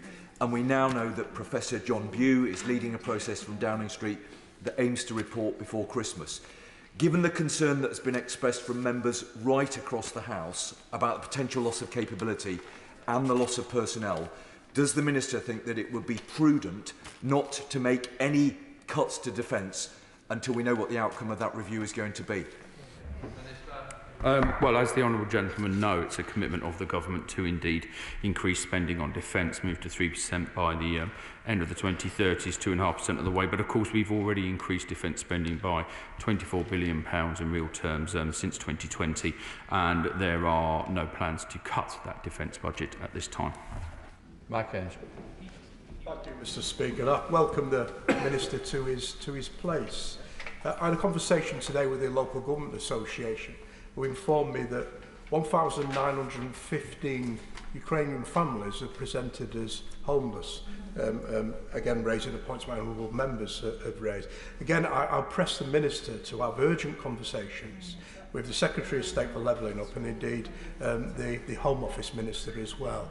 It really is life and death for many, and it'll help motivate the troops in Ukraine. Thank you. I'm grateful to the honourable gentleman, and my colleagues and I will indeed take up the issues that are being raised on the floor of the House with the relevant departments, and we'll make sure that those conversations are taking place. Wilson. Under Putin, Russia has become a terrorist state and a terrorist sponsoring state, whether it's killing people in our own country who they regard as dissidents, blowing up infrastructure, and now, of course, rape and pillage across Ukraine. And the latest act of terror, of course, is terror from the skies. Can the Minister give us an assurance that he will work with our own government and with governments across Europe to ensure that if there are no fly zones imposed across Ukraine, then at least we will provide them with the necessary defences to ensure that the terror from the skies is dealt with and dealt with effectively? Yes, I mean, indeed, I can give that assurance to the honourable gentleman, because that indeed is what we are doing. As I made clear earlier on, the government's position on no-fly zones remains unchanged, but we are delivering air defence capability to the Ukrainians. We will continue to deliver that capability along with other international allies, and as I know the honourable gentleman appreciates, there is a mix of equipment which is going into Ukraine from various different allies, and that has to be in a reaction to what the Ukrainians need. And so I think if I could just try and give him the reassurance that what the Ukrainians need on the ground, we are doing everything we can across all international partners to try and deliver. Bill Corrin. Yeah, can I also congratulate the Minister on his new role, but given the situation in Ukraine and wider volatility, will the Minister at least agree to review the decision to remove UK forces from Estonia, or is he unable to do so because it forms part of wider armed forces cuts by his government that is alarming our allies, undermining our security and directly breaching and breaking a Conservative manifesto commitment from 2019? Yeah. As I've made clear earlier on, the reality is that we remain committed to the NATO alliance and what NATO needs and where resources need to be placed at time and when. This is not, the UK has not withdrawn from Estonia. We are still involved in Baltic states. We're involved in the Joint Expeditionary Force. We're involved in the forward presence. We are involved in the Baltic states, and it is not fair to say that Britain is walking away from these countries, because we're simply not. Mr. Speaker, can I welcome the Minister? He's doing very well, I think, this morning. But can I say that this is probably the most perilous time that I can remember as a long-standing member of this House. It's perilous, it's dangerous, and we should be very careful. Can I tell him also that when he said, let's lower the rhetoric and let's show quiet determination. And on that note, could we just see more presence with the United States, with the rest of the NATO allies, meeting together, having that quiet assurance, absolutely firm against, because this weekend, as we see the shift politically of Russia to the extreme right, the appointment of a new general in charge, we are in perilous times. Can I thank the honourable gentleman for his kind words. Somebody of his experience, it's kind to come from him. And indeed, he's absolutely right to speak about the real danger that the world is in right now, and the raising of the nuclear rhetoric by Russia, which does need to be brought back. I think the most important thing in defence and international affairs is patience, calmness and deterrent. And I think that not outlining clearly what our reactions would be is an important part of deterrent. He's absolutely right that it is important that we carry on working with allies, and of course the Secretary of State for Defence will be meeting with other defence ministers shortly, and all of these issues are around making sure that we are united, making sure we have the best strategy, and of course, and I hope this reassures the honourable gentleman, trying to de-escalate some of the terrifying consequences that we can all imagine, but that we hope we continue with what has been successful policies for decades now and calm the rhetoric down. Matt Rodder. Thank you, Mr. Speaker, and I would also like to welcome the Minister to his place. Following the dreadful attacks this week, many Ukrainian families in Britain will understandably be thinking again about when they'll return home. Further to the questions that were asked by my honourable friend for Lewisham and Penge and for Hull West, what support is the government now considering in addition, both for councils but also for local Ukrainian community centres in the UK who are doing so much to support families at this very difficult time? I'm grateful to the honourable gentleman. And as I said earlier, it's not a question I can answer from the dispatch box, but I will look into that and I will respond to the honourable gentleman in writing. Margaret Furry. Thank you, Mr. Speaker. With reports of nuclear plant employee Valery Martinyuk being kidnapped by Russian forces and facing potential torture, what support are the UK providing to secure his release? Well, of course, we're getting back into the question of these horrific war crimes that are taking place, Mr. Speaker, and we are working as closely as we can with international allies in that area. It is, of course, a diplomatic issue as well as a MOD issue, but across the alliance we are determined that the perpetrators of kidnapping, the perpetrators of mutilation, these are clearly defined in the Geneva Convention as war crimes. We will prosecute, as the honourable member for Chesterfield made clear earlier on, whether it be the most junior rank or the most senior officer, we will pursue everybody. And they should know that, and they should know the fear that if you are going to commit these crimes, the international community will pursue you. It is still pursuing Nazi war criminals, it is still bringing them to justice, it is still imprisoning them. We won't stop. And finally, the new grandfather, Jim Shannon. Thank you very much, Mr. Speaker. It's always good to know that the Shannon name is growing, and obviously that will help in 18 years' time whenever we comes to vote. Just to say, can I welcome the Minister to this place and wish him well, and also thank him for his answers. But will the Minister outline if an assessment has been done as to how effectively the food and medical supplies are entering into the communities who are on the outskirts of battle zones, and how further we can step up to help these Ukrainian citizens fighting for freedom and liberty, and indeed for their very lives? Yeah. Well, first of all, may I congratulate the honourable gentleman on the new addition to his family, and I know that his grandchild won't have any problem in having someone to give them a bedtime story. In terms of the question he specifically asked, he will appreciate that is more of a technical question, and I will seek to answer him in writing on those specific details. I think it would be an adjournment if it was. Order, order. Nominations closed at 3:30 for the elections of the chairs of the Science and Technology and Foreign Affairs Committee. For the chair of the Science and Technology Committee, one nomination has been received. A ballot will therefore not be held for this position. So I now congratulate Greg Clark on his election as chair of the Science and Technology Committee. 4 candidates have been nominated for the chair of the Foreign Affairs Committee. The ballot will take place from 11 a.m. to 2:30 p.m. in the I Lobby. We now come to the next urgent question. Teresa Villiers. I asked the Foreign Secretary if he will make a statement about the representations he has made to the Iranian authorities about ongoing protests regarding the death of Mahsa Amini. Thank you, Mr. Speaker. The death of Mahsa Amini in Iran was a shocking reminder of the repression faced by women in Iran. The protests that have followed across the country show us that the Iranian people are not satisfied with the path that their government has taken. I commend the bravery of ordinary Iranians seeking to exercise their right to peaceful assembly and freedom of expression in the face of appalling police violence. We condemn the Iranian authorities' crackdown on protesters, journalists and internet freedom. The use of violence in response to the expression of fundamental rights by women or any other members of Iranian society is wholly unjustifiable. Yesterday, on the 10th of October, we announced sanctions on senior security and political figures in Iran and the so-called morality police.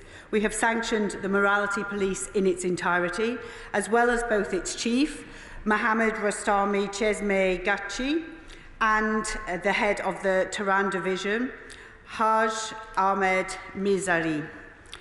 For decades, the morality police have used the threat of detention and violence to control what Iranian women wear and how they behave in public. The UK is also imposing sanctions on 5 leading political and security officials in Iran for committing serious human rights violations in suppressing fuel protests in Iran in 2019. The UK already maintains sanctions designations against a further 78 individuals and 1 entity under our Iran human rights sanctions regime. In all, there are over 200 sanctions designations in place against Iran, including in relation to human rights, nuclear proliferation and terrorism. These protests show that there are thousands of women in Iran who are not prepared to put up with violent human rights abuses. Will the UK government stand with these brave women as they call for justice, for freedom and for democracy? Will ministers meet opposition groups? Will they ban the IRGC? And will they rule out sanctions relief under the JCPOA process? Well, as the Foreign Secretary has said, the protests send a clear message that Iranian people are not satisfied with their path their government has taken. Iranian leaders must now listen, and of course we stand by those people. The use of violence in response to the expression of fundamental rights by women or any other members of Iranian society is wholly unjustifiable. We obviously continue to keep everything under review. The UK has called for a full and transparent investigation into the shocking death of Mahsa Amini. Shadow Minister Bambot Chorrell. Like many in this House, I've been heartened to see the bravery of the protesters in Iran these last few weeks, particularly from women and girls who are spearheading these protests. Iran has a young population, and it's a population that is clamouring for change against an oppressive regime, which aims to restrict liberty and vitality of its people. On this side of the House, we stand in solidarity with those protesting for an end to state violence from the morality police, and in solidarity with the friends and family of Mahsa Amini and all those killed and injured in the protests. These protests are about more than compulsory hijab. They're about ordinary Iranian people's demands for their fundamental freedoms to live their lives as they choose.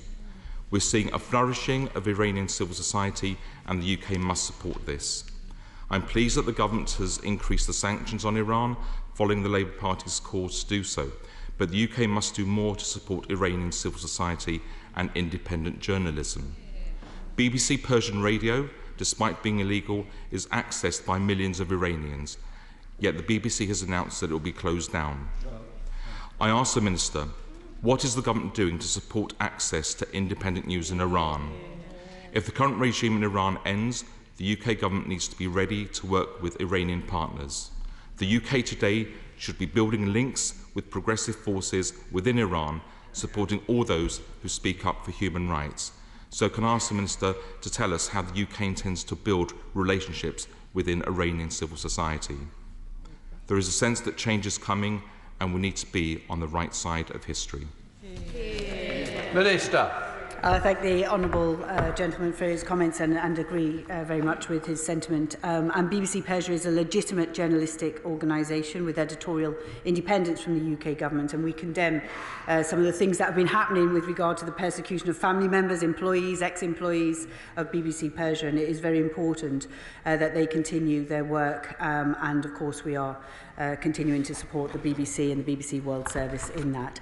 In terms of, we're very concerned by Iran's human rights, its record on human rights. We raise human rights at all appropriate levels and opportunities within the Iranian government at all levels, at all times, and we will continue to take action with the international community to press Iran to improve its poor record, including through Human Rights Council in Geneva and the UN General Assembly in New York. But of course, their record has been of serious concern for a long time to the UK, and we will continue to work with the Iranian government and others at all levels. Liam Fox. While the malignant regime in Iran is terrorising women in that country as they seek basic human rights, they have also been shipping drones to Russia to help them suppress the human rights of people in Ukraine. Given that Iran Air, an instrument of the Iranian state, was used to take those drones to Russia, and given the activities that we've seen in recent weeks on the streets of Iran, isn't it time that the government banned Iran Air from flying to UK airports? An instrument of the Ukrainian state should not freely be operating in the United Kingdom given their behaviour, which insults the norms of international law. I thank the honourable gentleman for his question, and indeed wish him luck with his position as chair of the Foreign Select Committee. We cannot comment on future sanctions, including banning planes at this point. I apologise, we cannot comment specifically on future sanctions.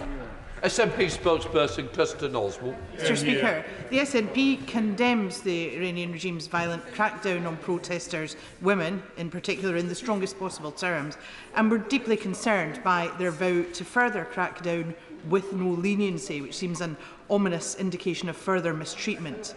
The bravery of Iranian citizens, particularly Iranian women, is inspiring, and we stand in full solidarity with them.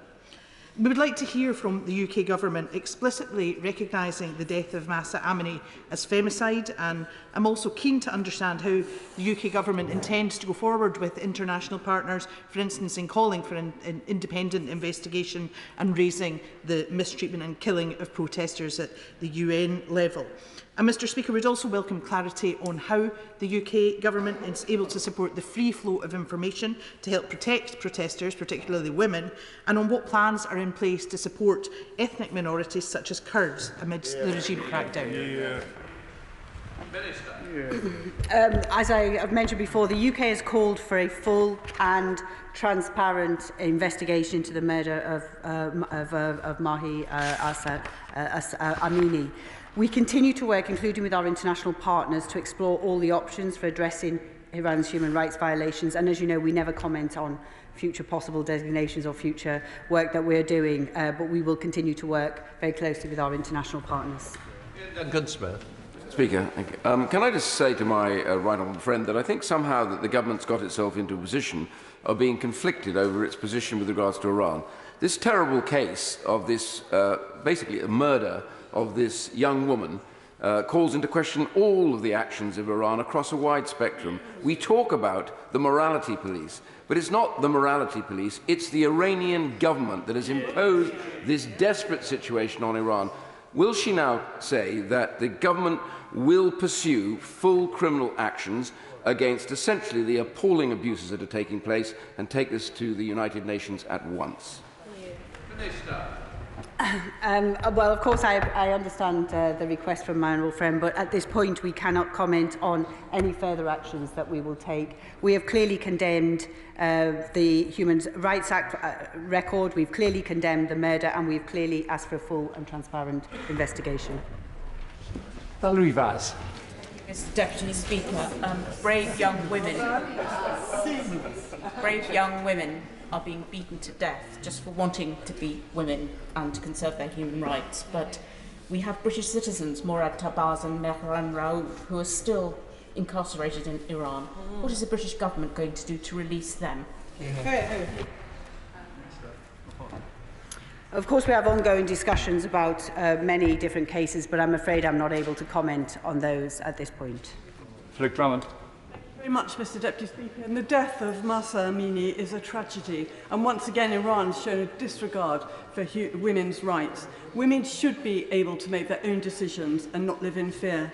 Would my honourable friend agree with me that every woman and man around the world should act in solidarity and speak out loudly and support women in Iran, but also in other countries like Afghanistan, where women are repressed? And what more can we do to support them? Yes, I completely agree with my honourable friend. And the UK has joined the international community in clear condemnation of Iran's response to the protests. My noble friend Lord Ahmed of Wimbledon released a statement on the 21st of September. On the 28th of September, Lord Ahmed also condemned publicly the shocking police violence against protesters. We've summoned Iran's most senior diplomat in the UK to the FCDO on the 3rd of October. In a statement on the 3rd of October, the Foreign Secretary underlined how the UK is working with our partners to hold Iran to account, and on the 5th of October the Foreign Secretary underlined in remarks to the media that the Iranian leadership should take note that the people are unhappy with the direction, and of course we then had the follow-up action with sanctions. So there has been a number of parts to the action, but I'm afraid I can't comment any further at this stage. Sarah Champion. Deputy Speaker, I stand in solidarity with the women and girls who are protesting just to be recognised and respected in Iran. Following the deaths of at least 185, including 19 children, what steps is the Foreign Secretary taking to work with the Iranians and with international partners to secure justice and also to make sure it is safe for women and girls in Iran?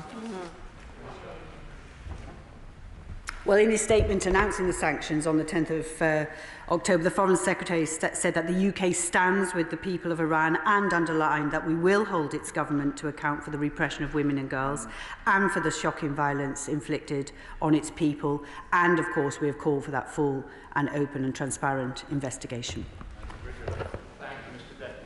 Can my right honourable friend confirm that the UK government will hold Iran's government fully responsible for all their human rights abuses, be they past, present or in the future?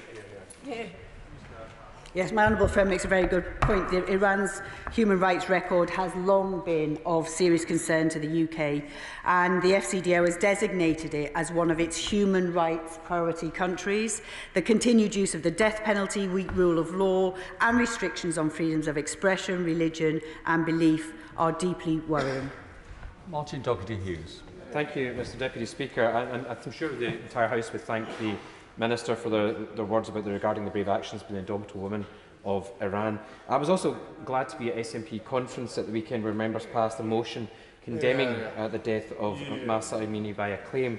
But I wonder if I ask the Minister, therefore, if they are wondering as a government that was now planning to make it UK policy to condemn all countries across the Middle East who use the pretence of morality to police the bodies of women and to compel them to wear certain coverings. Well, of course, we continue to work with many, including our international partners, on many countries where we see human rights and human rights violations, but we do not comment on operational matters or ongoing discussions. Jonathan Ginobili. Speaker, can I congratulate the Minister and the Government on this decisive and meaningful action that's been taken on sanctions. Sanctions often work best when done on a multilateral basis, so could she say a little bit about what contacts she or the government are having with other countries in order that we concert the action on sanctions?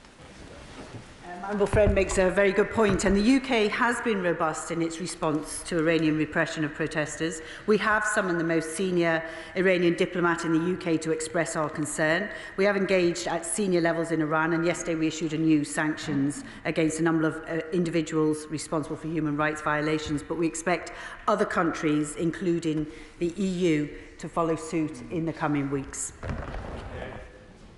Well, I welcome the measures that the government has taken in terms of sanctions, but I think the Minister should take a leaf out of the book of the Right Honourable Member for Chingford and Woodford Green Instead of treating Ibrahim Raisi as if he's an elected head of state, what we should be doing is referring him to the United Nations for being a mass murderer.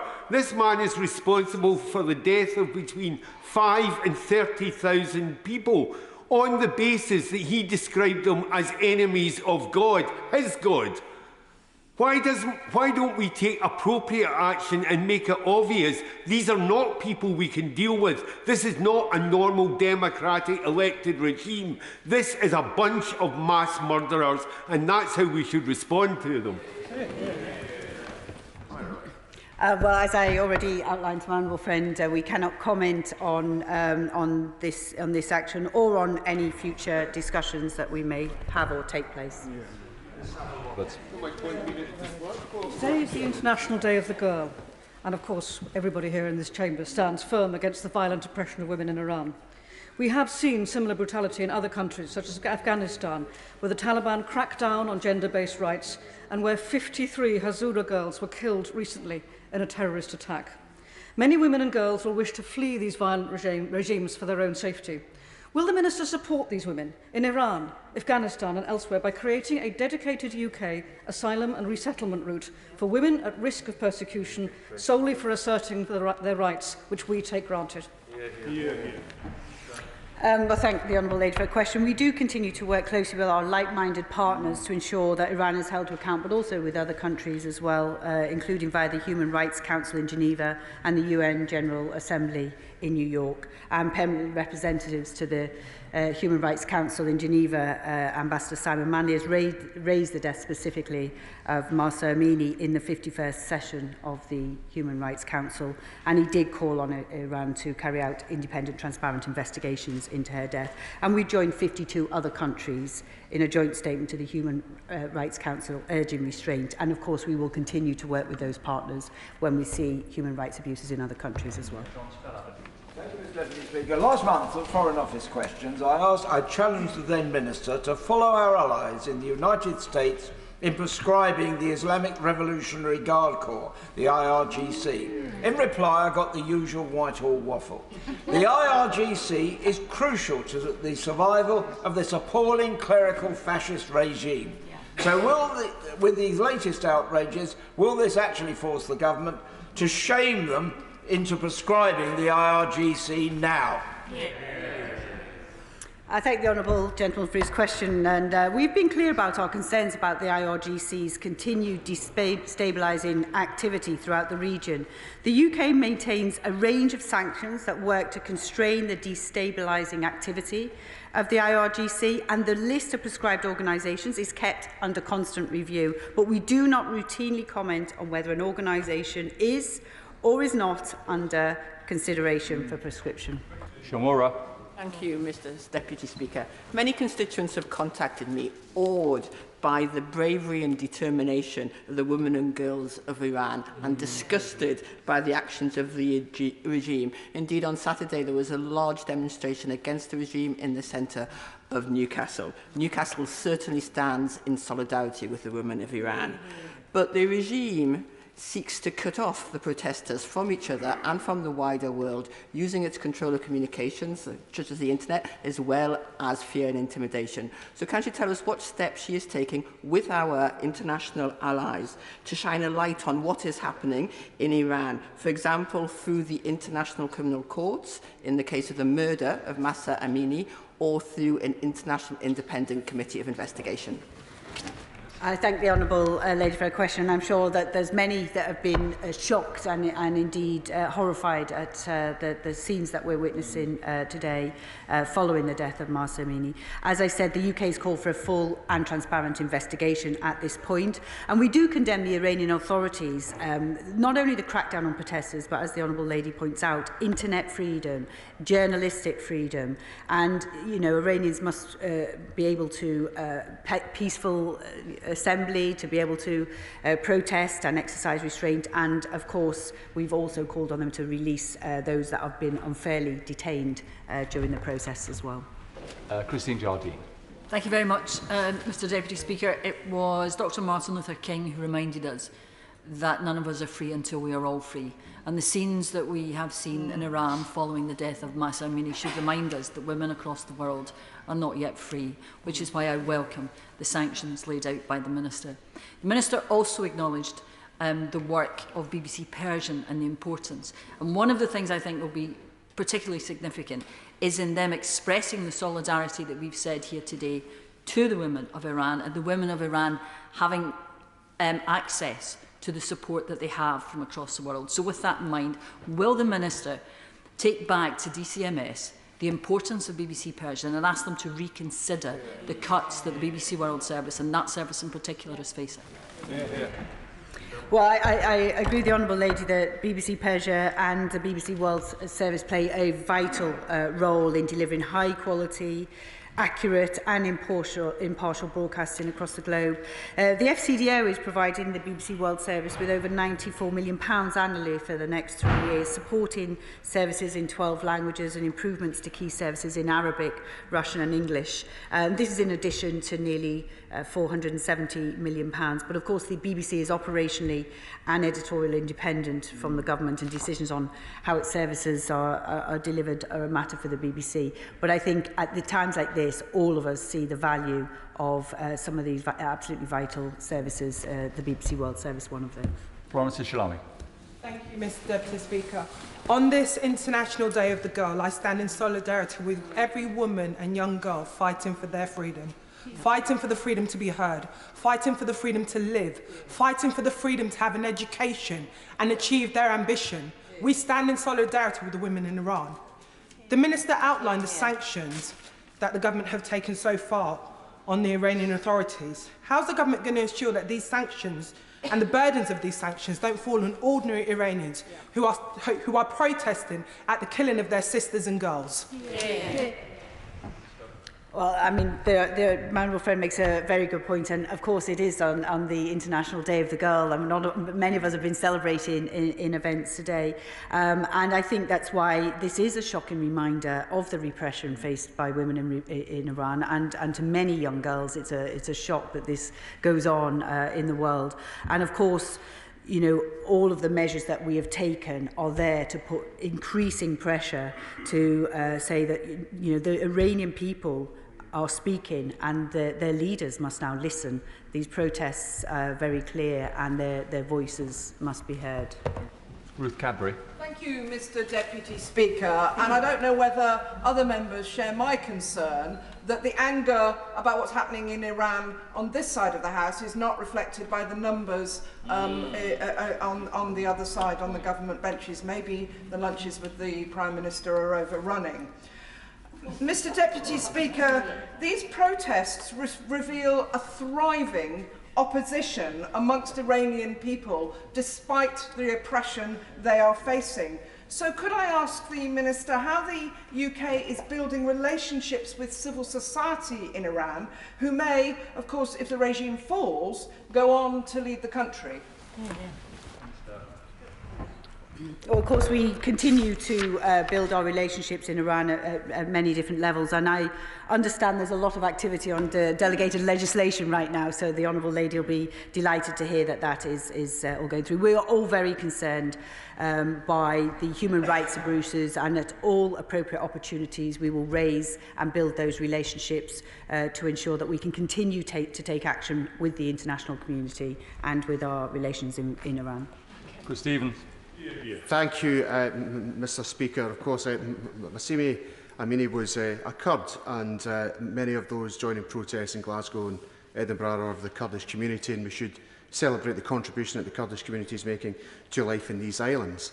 Can I ask the Minister what discussions she's had with her Home Office counterparts on cases such as family reunion, expediting asylum interviews, given the current situation in Iran? Hear, hear. Well, I regularly have conversations with the Home Office and the consular team on many different cases, but of course it wouldn't be right to discuss those here. Ben. Thank you very much indeed, Mr. Deputy Speaker. The sheer bravery of all the women and girls who've taken to the streets of Iran to fight for their freedoms is inspirational, I think, to all of us in this House. Does the Minister agree that the oppression that they face has nothing to do with so-called religious observance, but has everything to do with that age-old problem of men trying to tell women what they can and they cannot do.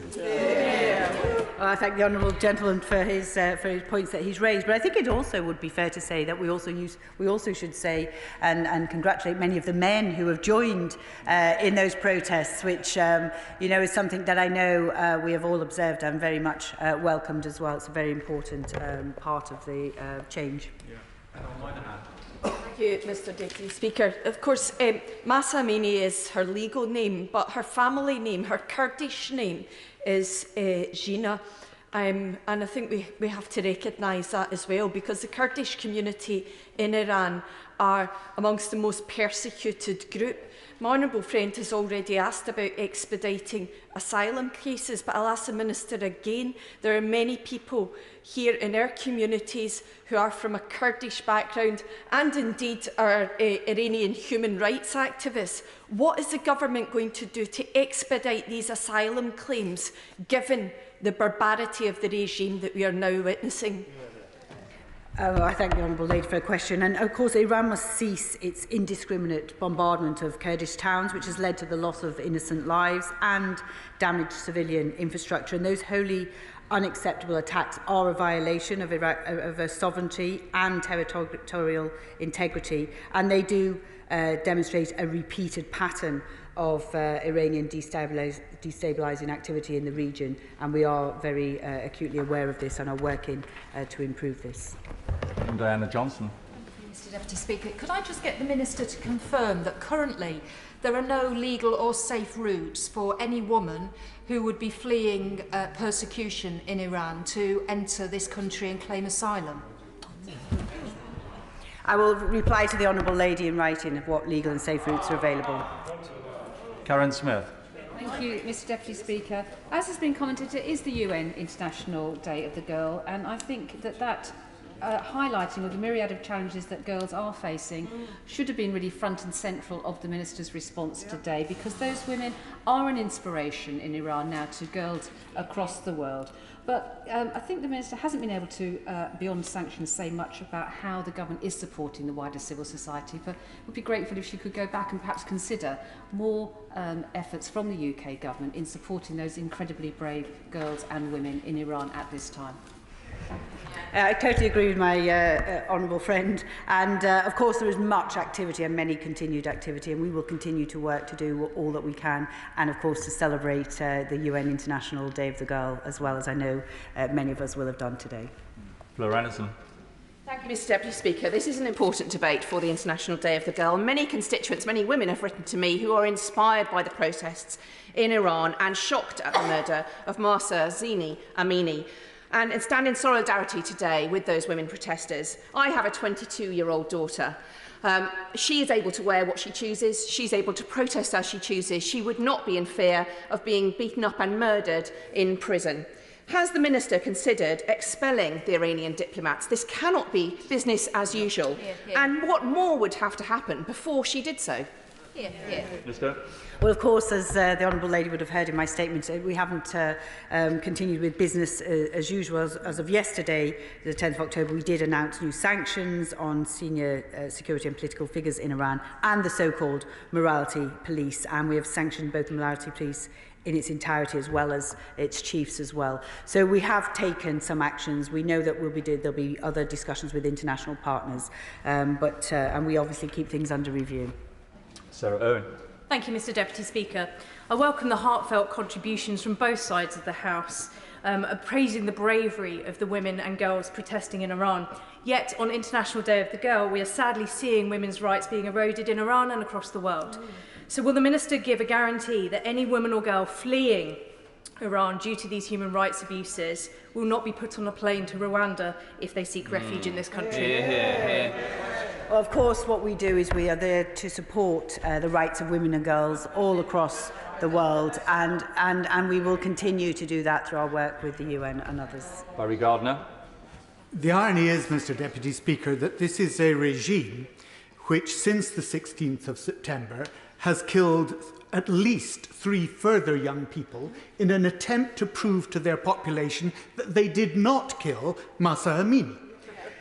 The reduction of sanctions, the unfreezing of Iranian assets, would only serve to strengthen the regime and turbocharge its repression of young people like Mahsa Amini.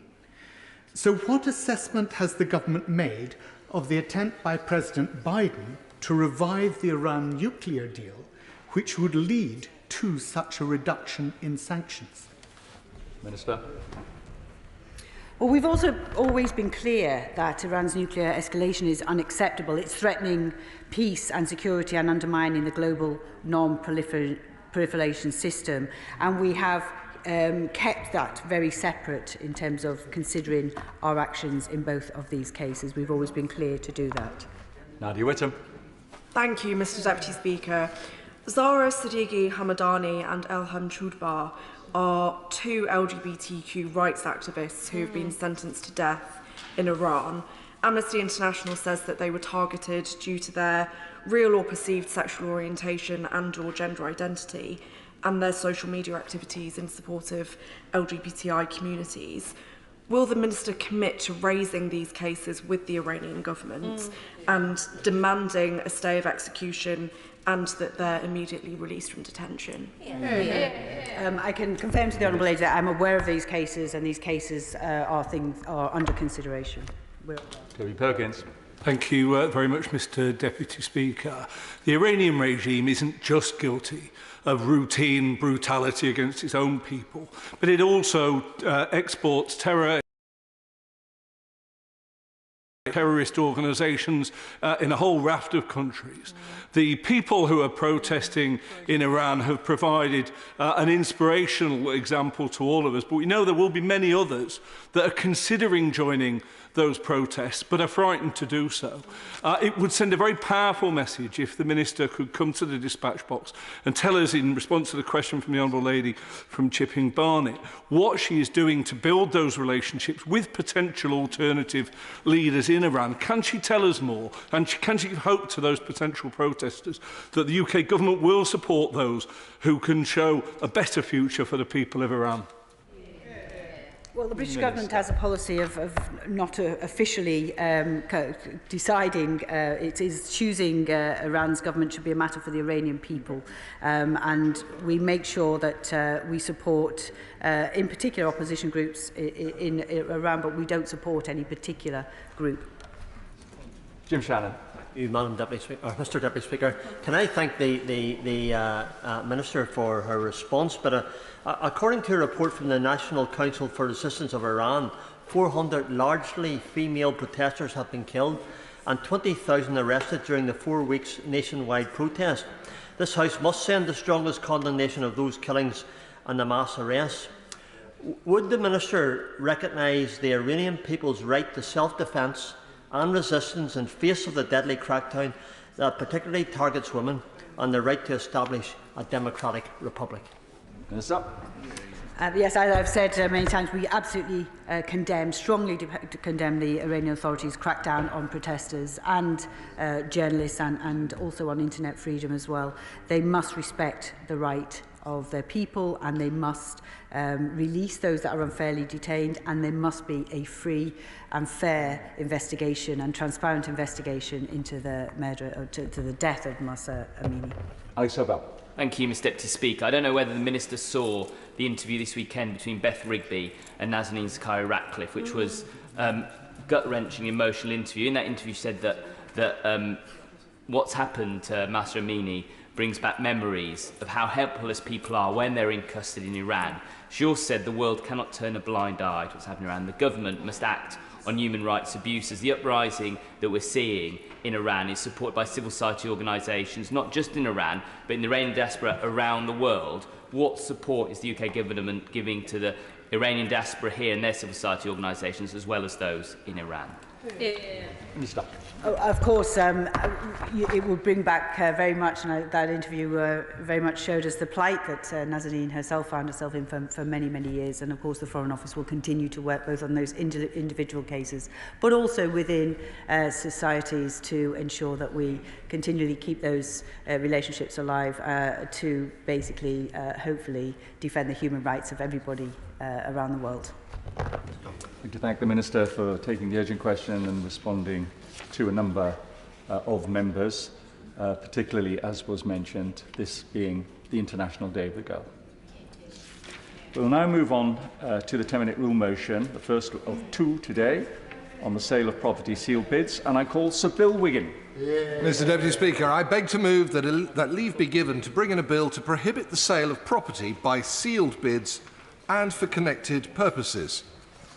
The role of government is to ensure that markets work, that deals are fair and as transparent as possible.